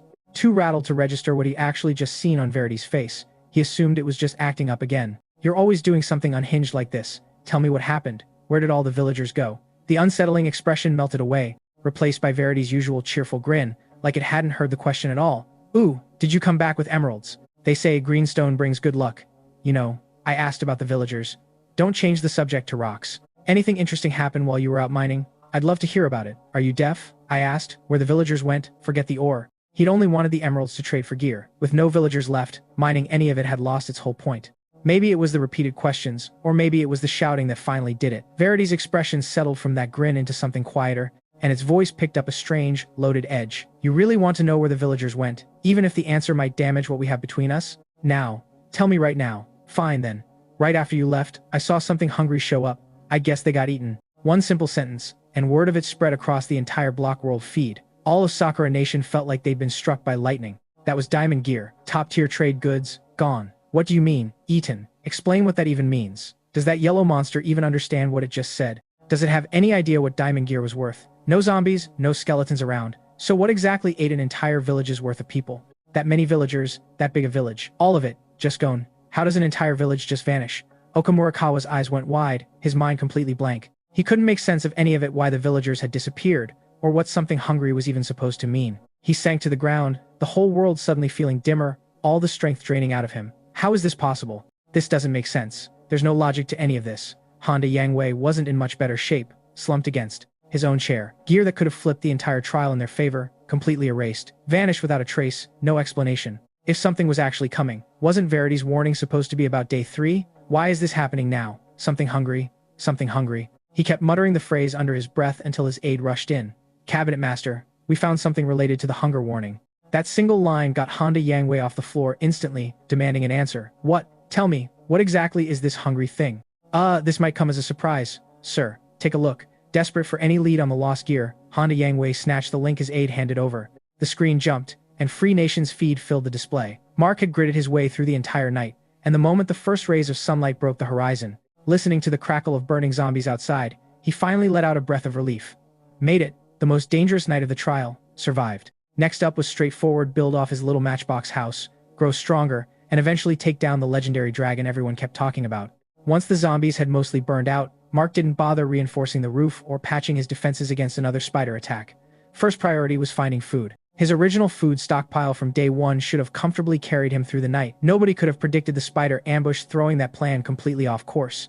Food wasn't just about hunger either, it played a role in healing too, though burning through it fast was the trade-off. Cramped fighting in a tiny matchbox house meant taking hits was inevitable, which was exactly how he'd ended up choking down spider eyes just to survive. I remember spotting a herd of cows west of here yesterday. Perfect beef it is. Familiar with the terrain by now, Mark tracked down the herd quickly. He drew his stone sword, ready to start the slaughter. Verity popped up out of nowhere, standing right next to the cattle. Having never given the little yellow bean the time of day, Mark ignored it completely, closing his eyes instead. Forgive me, Lord. For my family, to save this world, I have no choice but to do this. When he opened his eyes again, he froze. Wait, why is there one cow missing? I figured that was probably just a miscount. Easy mistake to make. Turns out that missing cow was about to connect 2 completely separate contestants' storylines into one very unsettling picture. And Kyushu was about to be the first to notice. 1 cow, 2, 3. I could have sworn there were 8 a second ago. Now there's only 7? Did one run off somewhere? It's flat open ground. Where would a cow even go? They don't move that fast. Where'd it go though? That's genuinely creepy. Or maybe you just miscounted and there were only 7 this whole time. It's broad daylight. Don't scare us with this stuff. Prompted by Mark's comment, the audience started counting the herd themselves. Watching the numbers seemed to shrink in real time. A chill settled over everyone watching. Was something actually out there? Sure, zombies and skeletons existed, why not something else too? Probably just my eyes playing tricks. Mark scratched his head, brushing it off. 1 cow, more or less, barely mattered to him. The block world was massive, and cows, sheep, chickens were everywhere. Food was rarely hard to come by. Stumble onto a village on top of that, and resource problems basically solved themselves. Setting the thought aside, he raised his sword and brought it down hard on the herd. Years of combat instinct made quick work of 2 cows, dropping a piece of leather and 3 chunks of raw beef. I'm not gnawing on raw meat like some savage. Let's see what cooked tastes like. Knowing how to smelt by now, he ringed some stone around his crafting table, set up a furnace, and loaded it with planks as fuel. Cooked meat tasted better than raw, no gamey edge, richer, juicier, and it restored more saturation too, letting him push harder for longer. While the meat was still cooking, Mark glanced back at the herd out of habit and rubbed his eyes, counting again more carefully this time. 1, 2, 3? His math wasn't great, but even he knew 7 minus 2 left. 5. There should have been 5 cows left. Only 3 remained. He double-checked, triple-checked. No mistake this time. He hadn't imagined it earlier either. Something really was picking off his cattle. Another one's gone. Oh my god. Not a misread this time. 5 cows just became 3. Who's messing with our guy? Show yourself. 3 cows gone total. That's enough leather for a full set of armor lost right there. Since when did the block world have something that can pick off cattle without anyone even seeing it happen? What is going on? Somebody explain this. Mark scanned his surroundings, genuinely thrown. He wasn't new to survival, had watched plenty of other trials play out before. What could possibly move fast enough to kill or drag off a cow in that short a window without being seen? One creature came to mind immediately, a tall, dark, spindly figure. An Enderman. A block world creature, strange-looking, unpredictable, able to flip between neutral and hostile without warning. If anything could pull off a disappearing act like that, it'd be one of those. But that didn't add up either. He'd only ever seen Endermen carrying stone, dirt, random blocks. Since when did they take an interest in cattle? Turning the mystery over in his head with no real answer in sight, something yellow caught his eye. Wait, could it be that little yellow thing? The idea barely formed before he laughed it off. That thing didn't even have hands or feet. It couldn't hold a weapon, let alone kill a cow. He shook his head, chuckling at his own ridiculous theory. Thump. Standing right beside the herd, Verity was grinning, a freshly killed cow's body lying right next to it. Mark froze in place, refusing to believe what he was seeing. There it was. That little yellow ball. It had killed his cow. The scene beamed out across every feed, and the whole world lost it at once. Wait, who killed the cow? Verity? Isn't it supposed to be an assistant? Since when can it kill anything? And that expression, why didn't anyone notice how unsettling it looked before? Yeah, that grin just now was way off. Nothing like the Verity we've been watching. Is that even the same Verity Mark pulled out of his box at the start of this trial? Has it been possessed? This is genuinely terrifying. Handing out resources, building houses, all of that had already reshaped everyone's picture of what Verity could do, but it had all still fit inside the frame of a helpful assistant. Surprising, sure, a hidden feature nobody expected, but still recognizably on the contestant's side. This was different, alien, killing a cow for no clear reason at all, and deliberately doing it behind Mark's back, waiting until he wasn't looking. Why did you kill my cow? I was starving. It happened to be right in front of me. Don't worry, you're not next. Hearing that, Mark's expression twisted into something conflicted, unreadable. Was that really all it was? Just hunger? Scientifically, every living thing needs to eat. Verity getting hungry and grabbing a meal wasn't inherently strange. But that expression from a second ago, and the cold, nameless dread pooling in his chest, said otherwise. I've had 3 of your cows. That should hold me for a while. Don't get in my way while I hunt. He hesitated, then decided he was overthinking it, waving Verity off without giving the moment another thought. From the outside feed, all of Sakura Nation had gone pale. What? Verity ate the cow. It said it was hungry? Since when does an assistant even need to eat? Wait, something hungry? It ate the cow. Okamura-kun's villagers disappeared under that exact same eerie vibe. Is there a chance, any chance at all that Verity ate the villagers too?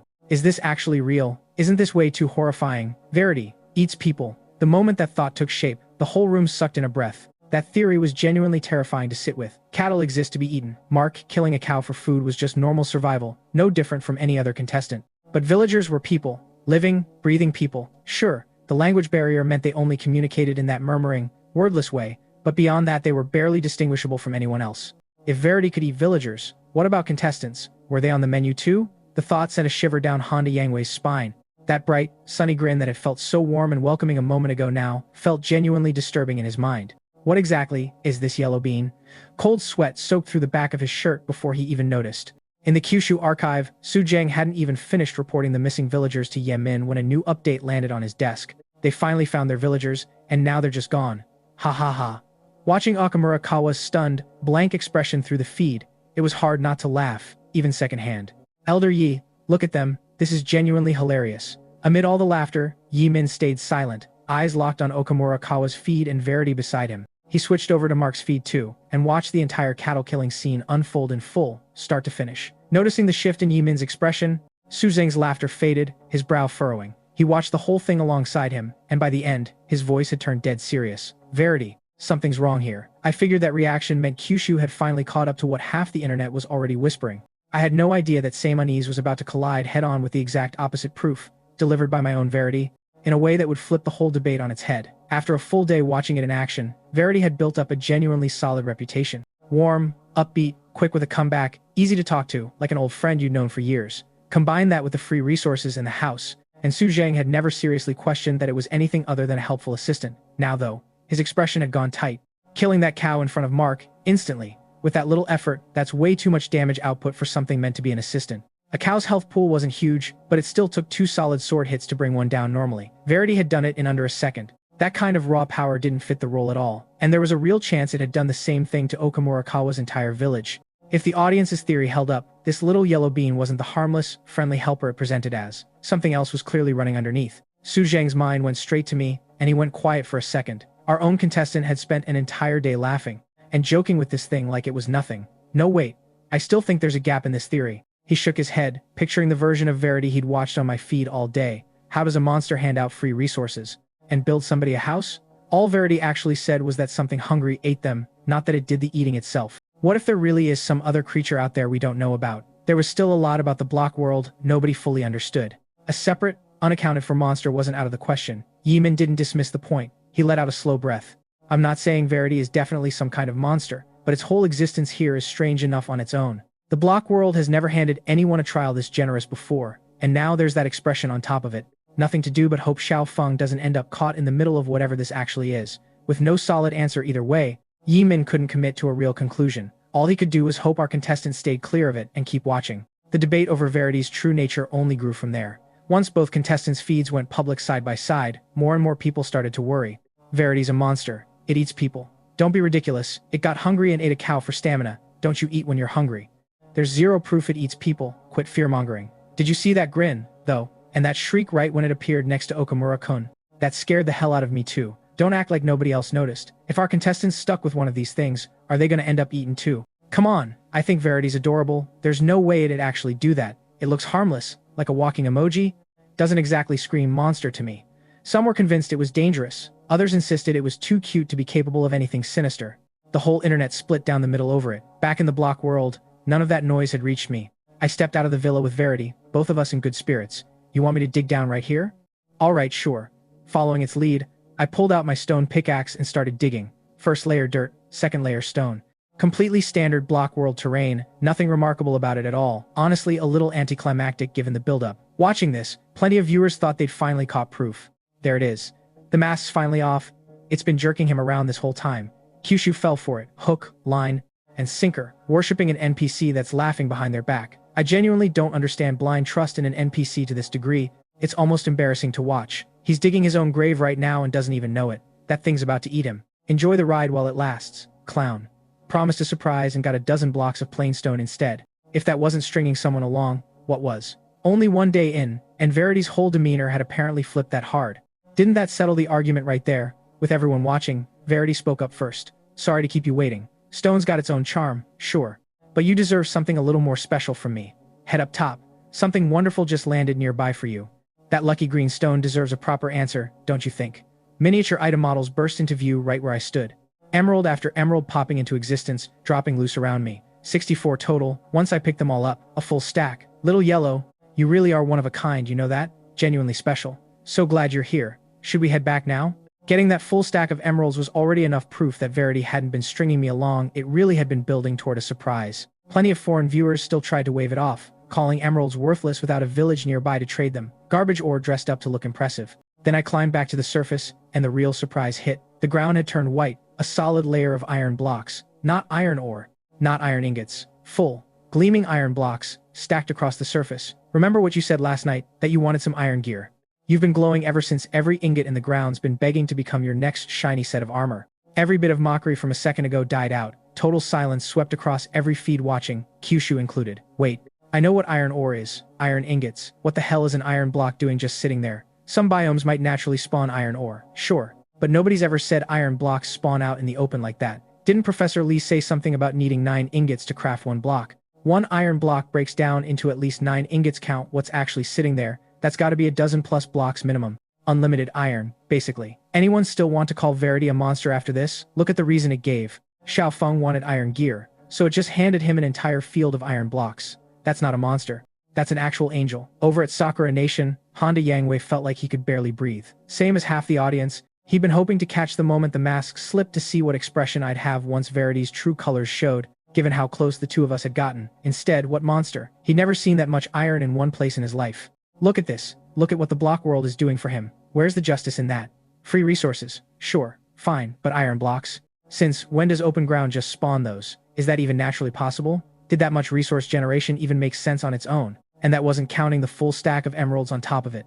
Their own Okamura had spent half a day grinding just to scrape together a handful. Verity kept grinning through all of it, that same bright yellow tongue visible as always. Staring at that field of iron, Honda Yangwei found himself questioning his own read on the situation. We never actually saw Verity kill any villagers directly. Maybe the cow really was just hunger.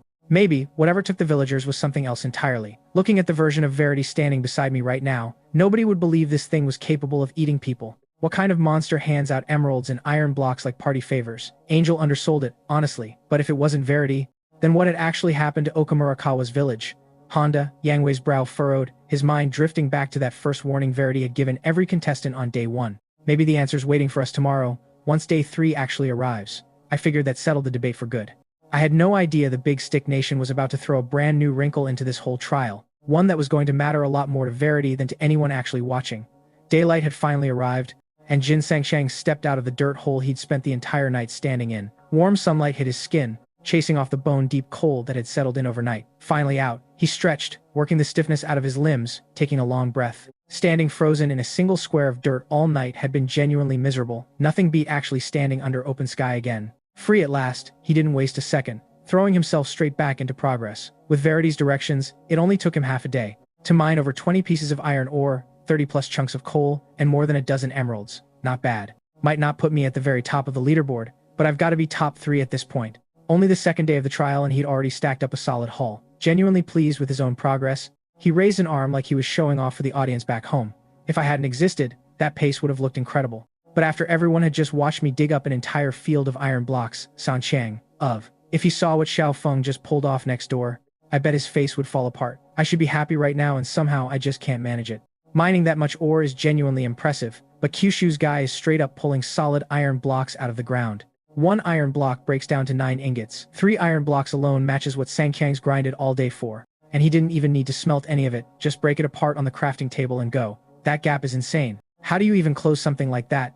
Even their own audience couldn't come up with a good response watching that unfold. The numbers spoke for themselves, and dwelling on it only made things worse. Professor Lee's eyes had gone completely flat. He wanted to stand up and applaud Jin Sangchang's genuinely solid day. Every time he closed his eyes, though, all he could see was that field of gleaming iron, and sleep felt further away than ever. Verity should have just turned into a monster and eaten Xiao Feng. Right now, more than anything, Professor Lee wanted Honda Yangwei's theory to be true, wanted Verity to actually be some kind of people-eating monster. After spending so much uninterrupted time together, I'd surely have my guard down completely by now, an easy target. But reality hadn't confirmed the monster theory either way. While that field of iron blocks was very real, and very much in my inventory. If only we could send another contestant in to help Sangkyang. Professor Lee sighed at the thought. Sending someone in now would mean something completely different than it had at the start. A new arrival could study my playstyle, study how every other contestant had handled their own Verity, and walk in already understanding far more than Jin Sangchang had going in blind. At minimum, they'd know to build goodwill with Verity from the jump, chase the same kind of golden carrots and iron blocks I'd gotten. Except the trial had already started. The contestant roster was locked in. There was no realistic way to make that happen. Wait, what did you just say? Mid-lament, Piao En suddenly turned, something sparking behind his eyes. I said, if we could send another contestant, and our whole situation would look completely different. Not sure what Piao En was getting at, Professor Lee repeated himself exactly. But something about that line seemed to unlock a memory, and Piao En's voice shot up with excitement. That's it. Of course, why didn't I think of this sooner? We just send another contestant in. Professor Lee blinked, caught off guard. The Block World trial had already begun. Whatever mysterious force governed it, nobody understood well enough to just add a person to the roster on command. How was that even possible? Seeing the confusion, Piao En grinned and explained, don't you remember? That item we got as a bonus drop after clearing one of the earlier trials? You mean the eye? Prompted, it clicked for Professor Lee too. Every cleared trial carried a small chance of dropping some kind of Block World item on top of the usual National Fortune reward, and across every trial they'd run, they'd only ever pulled one. Rare enough that Piao En had kept it locked away personally, and Professor Lee had nearly forgotten it existed. Exactly, that eye. It's meant to teleport a person directly into the Block World.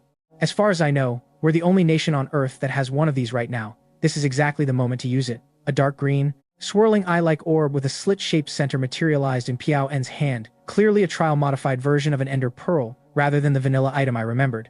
Watching it, Professor Lee's expression shifted through several stages of realization. He'd thrown that idea out half as a joke, and it turned out an item like that genuinely existed. Exactly what they'd been picturing, send in a fresh contestant. Let me think who's best suited for this. Professor Lee ruled himself out first. Years behind a desk had left him nowhere near fit enough. Piao En was getting up there in age too, hardly suited for frontline work. A name came to him fast. Kui Shuzhen, elite member of the Block Division, reporting for duty. A sharp, physically capable young man, roughly Jin Sangkyang's age, stepped forward. Learning what the mission actually involved, Kui Shuzhen lit up with excitement. Don't worry, I've already got a strategy worked out. I'll get Sangchang the resources he needs and lock in first place this trial. As the item activated, dark green light shimmered across Kui Shuzhen's body. The Big Stick Nation has used a rare item, Ender Pearl. A new contestant is about to enter the current trial. The announcement rang out across the world, and the reaction was immediate. An Ender Pearl? What even is that? It can add a new contestant mid-trial. That's absurd. Wait, doesn't that mean whoever they send in already knows everything we've all watched play out with Xiao Feng? They've got a full playbook on how Verity works now. This isn't fair at all. Doesn't this basically erase whatever edge Xiao Feng actually earned? Professor Li saw it clearly, and so did everyone else watching. Information was the whole game in this trial. However much resentment people carried watching me rack up food and iron blocks, nobody could deny it was genuinely enviable. Didn't matter what Verity actually was, landing resources like that was an edge, plain and simple. A fresh contestant walking in with all of that knowledge already in hand would be a massive boost for Jin Sangqiang. The Kyushu command room footage caught Su Zhang exploding. That is shameless. The timing wasn't subtle. The second I pulled that iron block haul, they were already moving to replicate it for their own contestant. We carved out that path ourselves, and now someone else was just going to walk right down it for free. His fists clenched, anger radiating off him. This one's on us. Honestly. We're the ones who dropped the ball here. Yimin let out a heavy sigh, his expression tight with something close to shame. He knew perfectly well that cleared trials carried a small chance of dropping exactly this kind of item, and Kyushu had never once pulled one. If they had, they could have sent a second contestant in too, doubled their efficiency instantly. Back in the block world, still elbow deep in iron, I caught the announcement myself. Sending in a new contestant with an Ender Pearl? Huh, Verity? I knew exactly what an Ender Pearl was in vanilla Minecraft. What I didn't know was why this trial-specific version could bring an entirely new contestant into an active run. Verity, on the other hand, I understood plenty well by now. By then, I'd already seen what other Verities could do to cows, villagers, and anyone their contestants let too close. And now, someone was about to invite a brand new guest straight into Jin Sangqiang's Verity's world? What exactly happens when a yandere notices somebody new standing next to the person it's fixated on? I couldn't stop the corner of my mouth from curling up. I was genuinely looking forward to seeing how this played out. I figured Jin Sangqiang was about to get a huge boost out of this. I had no idea Verity was about to make its feelings on the matter extremely, unmistakably clear, and that copying my exact playbook wasn't going to save the new guy from finding that out the hard way. An Ender Pearl? Hearing the announcement, Jin Sangqiang's shock quickly gave way to excitement. He'd known cleared trials could drop items. Sure, he just hadn't expected one to actually get used on this run. 2 people, double the manpower. Everything from here on would move faster, an advantage nobody else in this trial had access to. Caught up in the moment, he didn't notice Verity's expression souring beside him. My friend, what did you just do? Why would you want to break open our little world for 2? Jin Sangqiang glanced at the yellow bean, voice level. 2 people can get more done. That means we finish this trial faster, take down the dragon sooner. Alright, let's go meet the new teammate. Finish the trial faster. He didn't even register the weight of his own words, but Verity's expression darkened further at hearing it. Too focused on the flash of white light nearby, Jin Sangqiang missed the shift entirely. The light faded, and Kui Shuzhen materialized in the block world. The 2 of them successfully linked up. Back at the Big Stick Nation, the whole audience erupted. Yes, the item actually worked. Every other nation's stuck with 1 contestant, we've got 2, and the new guy's already watched every other feed. He knows exactly how Verity works. This is basically locked in. Completely locked in. This might as well be cheating at this point. Who's even left to compete with us? Ha ha ha, thanks for doing all the scouting for us. Kyushu, told you a clown's a clown no matter how you dress it up. Skipping the small talk, the 2 contestants got straight to business.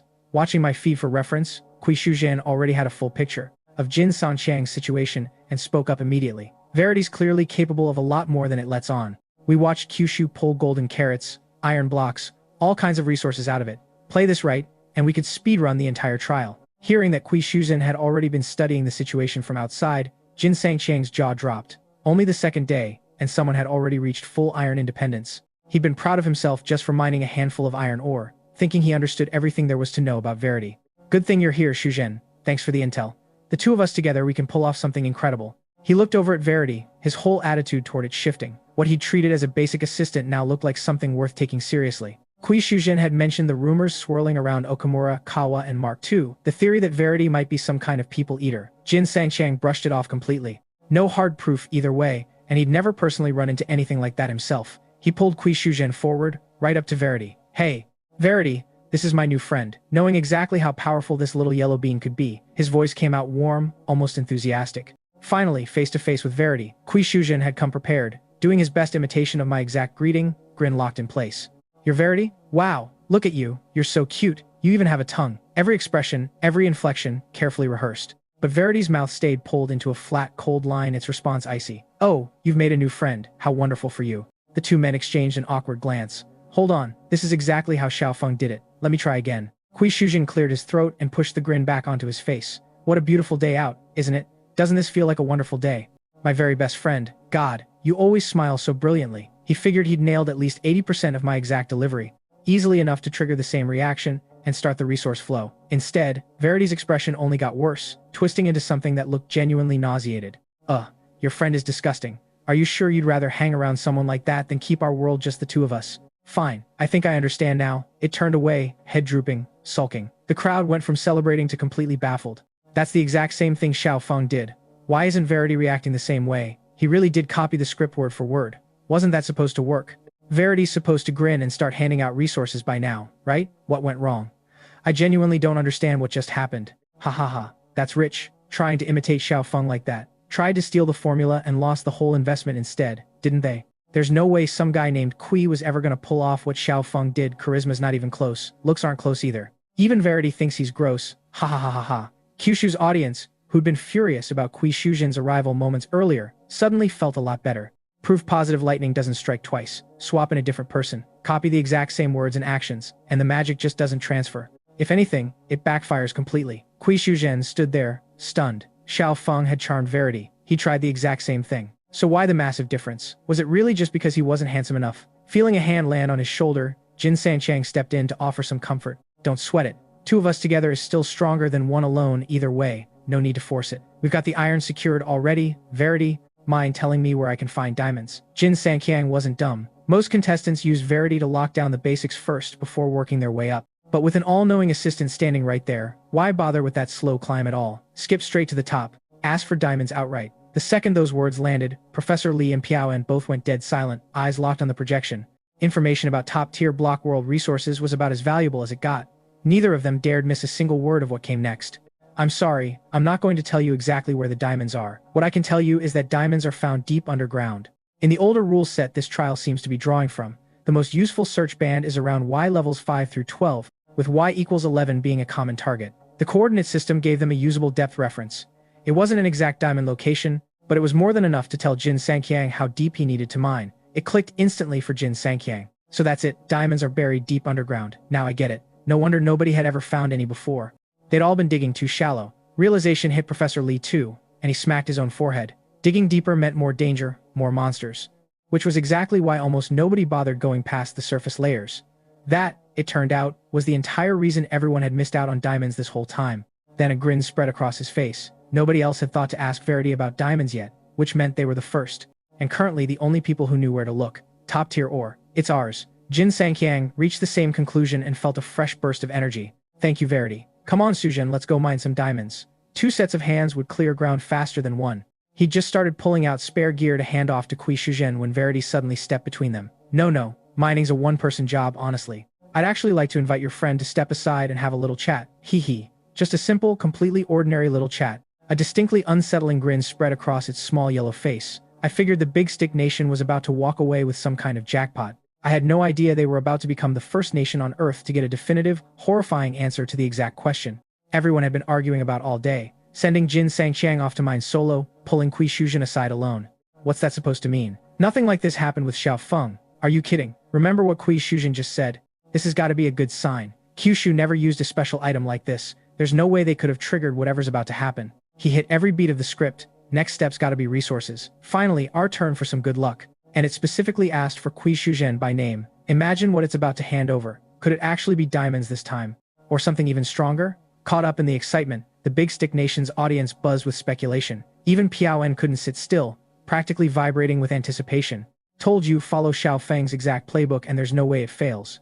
Whatever delay had eaten up the extra time clearly hadn't mattered. The result was the result. Iron blocks, golden carrots, a full mansion. The more he pictured it, the wider his grin got, impossible to wipe off his face. Professor Li, though, felt his brow tighten, something quietly nagging at him. The script tracked, the right words got said. So why does Verity's expression look so off? That grin isn't right. Am I overthinking this? He buried the doubt and kept watching. After spending real time around it, Jin Sanqiang had built up a decent read on Verity, talkative, generous with useful information, warm toward him personally. He half expected some friction with a new contestant suddenly joining, figured it'd take a while to adjust. Instead, it had stayed outwardly calm the whole time, and apparently had been quietly planning a private chat with Kui Shujin from the start. Made sense, given the guy had clearly done his homework watching the other feeds beforehand. No surprise it wanted to reward that kind of preparation. Worried he'd end up in the way, while Kyushu's level of resources potentially got repeated for their own side, Jin Sangchang grabbed his pickaxe and hurried off toward a promising dig site. You two talk, I'm gonna head down and see if I can find any diamonds. Once his figure disappeared underground, only Tree Shuzhen and Verity remained. Hey Verity, want me to give you a nickname? He remembered that giving Verity a name was exactly what had triggered a burst of free logs for me, determined to follow the formula to the letter. Verity didn't take the offer. Instead, once it confirmed Jin Sangkyang was well out of earshot, its grin only grew more unsettling. Heh heh. Come on, want to see something a little unusual? Hearing that line only convinced the audience further. There it is, the reward's coming. Ha ha ha. Verity said it itself, something unusual, incoming. Xiaofeng never even got this kind of treatment, and our guy's about to. I can't wait, what's it about to hand over? It's leading him somewhere private too, this has got to be something huge. A little uneasy but trusting the process, Kui Shuzhen followed anyway, the two of them walking off towards some remote, shadowed corner of the map. He shivered involuntarily, unable to hold back a question. Verity, are we there yet? Wherever you were taking me. No, we're already here. With its back turned, Kui Shuzhen couldn't see its face. He looked around, nothing unusual in sight, no reward waiting anywhere. Instead, a strange, discordant little tune started playing, warped and unsettling. The atmosphere kept curdling, and the unease in Kui Shuzhen's chest deepened with every second. So what exactly is this unusual thing, Verity? Sweetheart, cutie, please don't scare me right now. The unusual thing is, of course, hee. It finally turned to face him, an expression twisted past recognition, eyes glowing red, mouth stretched into an exaggerated, impossible grin. Every trace of its usual warmth was gone, replaced by something straight out of a horror film. Crack. In the next instant, in full view of every single viewer watching, Kui Shuzhen's feed cut to black. Nobody knew exactly what had happened. All that came through was a wet, crunching sound, over and over, like chewing. Then, broken and distorted, a voice that might have been Verity's, or might have belonged to something else entirely came through in fragments. Eat.ngu, up, then hill, belong, only, to, me. Silence, dead, absolute silence. Every viewer's eyes went wide, and the entire Big Stick Nation went so quiet you could have heard a pin drop. Nobody could believe what they'd just watched. The same warm, cheerful Verity, 1 second to the next, had turned into that. Tell me I'm seeing things. Tell me this isn't real. I must still be half asleep. Yeah, that's it. That has to be it. What happened to Kui Shuzhen? What just happened to Verity? Oh my god. Is that even an expression a normal living thing is capable of making? That's genuinely terrifying. Is that sweat running down my back, or did I actually just wet myself? I'm not joking. That face nearly made me lose control. This was the something unusual it promised. Countless viewers across the Big Stick Nation sat frozen, hands shaking uncontrollably. The truth nobody had wanted to believe had just played out in front of every single one of them. Verity was a monster. Shuzhen. Once the shock wore off, Professor Lee's voice cracked with grief. He genuinely never believed Verity could turn out to be an actual monster, and he'd never imagined that the first nation to find out for certain wouldn't be Kyushu, wouldn't be Free Nation, wouldn't be Sakura Nation. It would be them. The Big Stick Nation. That special item we just used, Kui Shuzhen. Beside him, Piao En felt something crack open inside his chest. So much effort, so many contestants lost, just to finally get their hands on one of those rare items. He'd wanted to use it here, give Jin Sangkyang the edge that would carry them to victory. Not even half a day, and in front of the entire world, Kui Shuzhen's fate now hung completely unknown. Why? Free Nation only lost a cow, Sakura Nation only lost some villagers. And we lose an actual contestant? Clutching his chest, Piao En felt like 1,000 needles had driven straight through his heart, pain radiating through his entire body. Please, sir, don't jump to conclusions. There's been no death notification yet, maybe Shuzhen's still alive. Professor Lee tried to offer reassurance, but his voice trailed off halfway through. A blacked-out feed only ever meant one thing, a contestant's death. And on top of that, the last thing anyone had seen before the feed cut out was Verity's true face. The same creature that had killed a full-grown cow in less than a second. What chance did an ordinary person actually have against that? Worse than any of it was that grin, that expression. What we all thought was an assistant, an NPC, it was a monster this entire time. Thinking about how many uninterrupted hours Jin Sangchang had already spent right next to that thing, Professor Lee felt a cold dread settle over his whole body. Footage of what had happened to Kui Shuzhen spread instantly. Within seconds of his feed going dark, clips were already circulating across every major platform, rocketing to the top of trending lists worldwide. The entire planet had just watched it happen. Told you, something was off about Verity. It's a monster. Confirmed. Finally. This thing ate Okamura-kun's entire village. That expression I saw earlier, I should have trusted my gut. God, why does something this horrifying even exist in this world? I called it the second it killed Mark's cow. Only a few idiots kept defending this thing. This is on Kyushu. They're the ones who sold us all on it being harmless. All that talk about free resources and free houses, just a mask hiding what it really is. The monster's true face is out now. Kyushu, get ready to die. I figured that panic would eventually reach us too. I had no idea it was about to reshape the entire mood back home. And that Yi Min was already bracing for the very real possibility that the same thing could happen to me. Word of Verity's true face spreading everywhere meant more and more eyes turning toward Kyushu specifically. When the news reached him, Su Zheng felt like the floor had dropped out from under him. The Verity he'd been watching all this time, warm, sweet, adorable, actually was a monster. It's never done anything out of line, never shown a single sign of this. How could it possibly be a monster? He kept replaying the Big Stick Nation's footage on loop, muttering to himself. Watching my feed so much, he'd all but started treating Verity like a friend himself. Seeing it flip like that felt impossible to square with what he thought he knew. Elder Yi, is there any chance, like someone suggested earlier, that each Verity has some hidden personality baked in, and we just happened to get lucky? He went looking for Ye Min, desperate for some version of events that let him keep believing what he wanted to believe. Ye Min shook his head, and whatever hope Su Zheng had been holding on to shattered completely. Based on everything we've seen from the start, there's no such thing as a hidden personality. No good ones, no bad ones, none of that. Every single Verity has been identical from the moment it came out of that delivery box. The only thing that changes anything is how a contestant treats it. Ours has behaved exactly the same way the Big Stick Nations did, and free nations. Which means ours is just as capable of becoming that, just as capable of killing cattle, or any future contestant who ends up near Xiaofeng. Thinking it through, Yi Min actually felt a small measure of relief. Thank God, they'd never gotten their hands on one of those rare teleport items. If they'd sent a second contestant in the way the Big Stick Nation had, that person would have met the exact same fate as Kui Shujin. A wasted item, and an elite operative's life gone for nothing. Xiaofeng's been playing alongside an actual monster this whole time? Faced with the reality Yi Min had just laid out, Su Zheng finally accepted it. Of course, something is dangerous. As the block world would never hand out a free ride this generous, this hands-on, without something dark hiding underneath. Whatever peace showed on the surface, a deeper threat was always waiting beneath it. Verity's second form, that was the real challenge buried in this trial. The thing every contestant would eventually have to face. Watching Su Zheng's head drop, Yi Min took a moment before speaking again. That said, I don't think this is as bad as it looks. Now that the confusion nagging at him had finally resolved into something concrete, Yi Min actually felt steadier. An unknown, unpredictable danger with zero warning signs was always scarier than a known one. At least now, they understood what they were actually up against, and going by how I'd been treating Verity so far. As long as nothing crosses a line, I don't think we're looking at serious danger anytime soon. He offered Su Zheng what reassurance he could and went back to watching. Back in the block world, I'd finished collecting about as much iron as I could carry, 30 full blocks total. Nearly half a stack. Broken down into ingots, that came out to close to 300. Now, that's what I'm talking about. Basically iron independent for the foreseeable future. No chance of running short anytime soon. Genuinely pleased with myself. Though the audience watching had lost every bit of that same lightness, that much iron would have made me thrilled a few hours ago. After watching what happened to Kui Shujin, though Verity really is a monster, so why does it keep handing out this much to them? It's honestly hard to believe every good moment I've had watching this feed came from Xiaofeng and a literal monster. Kyushu's out of their minds. Can't they see it's just toying with them? The more it gives, the more it's setting up to take back later. Don't you get that? Fattening the pig before slaughter. Is Xiaofeng even being careful around that yellow thing anymore? It could strike whenever it wants.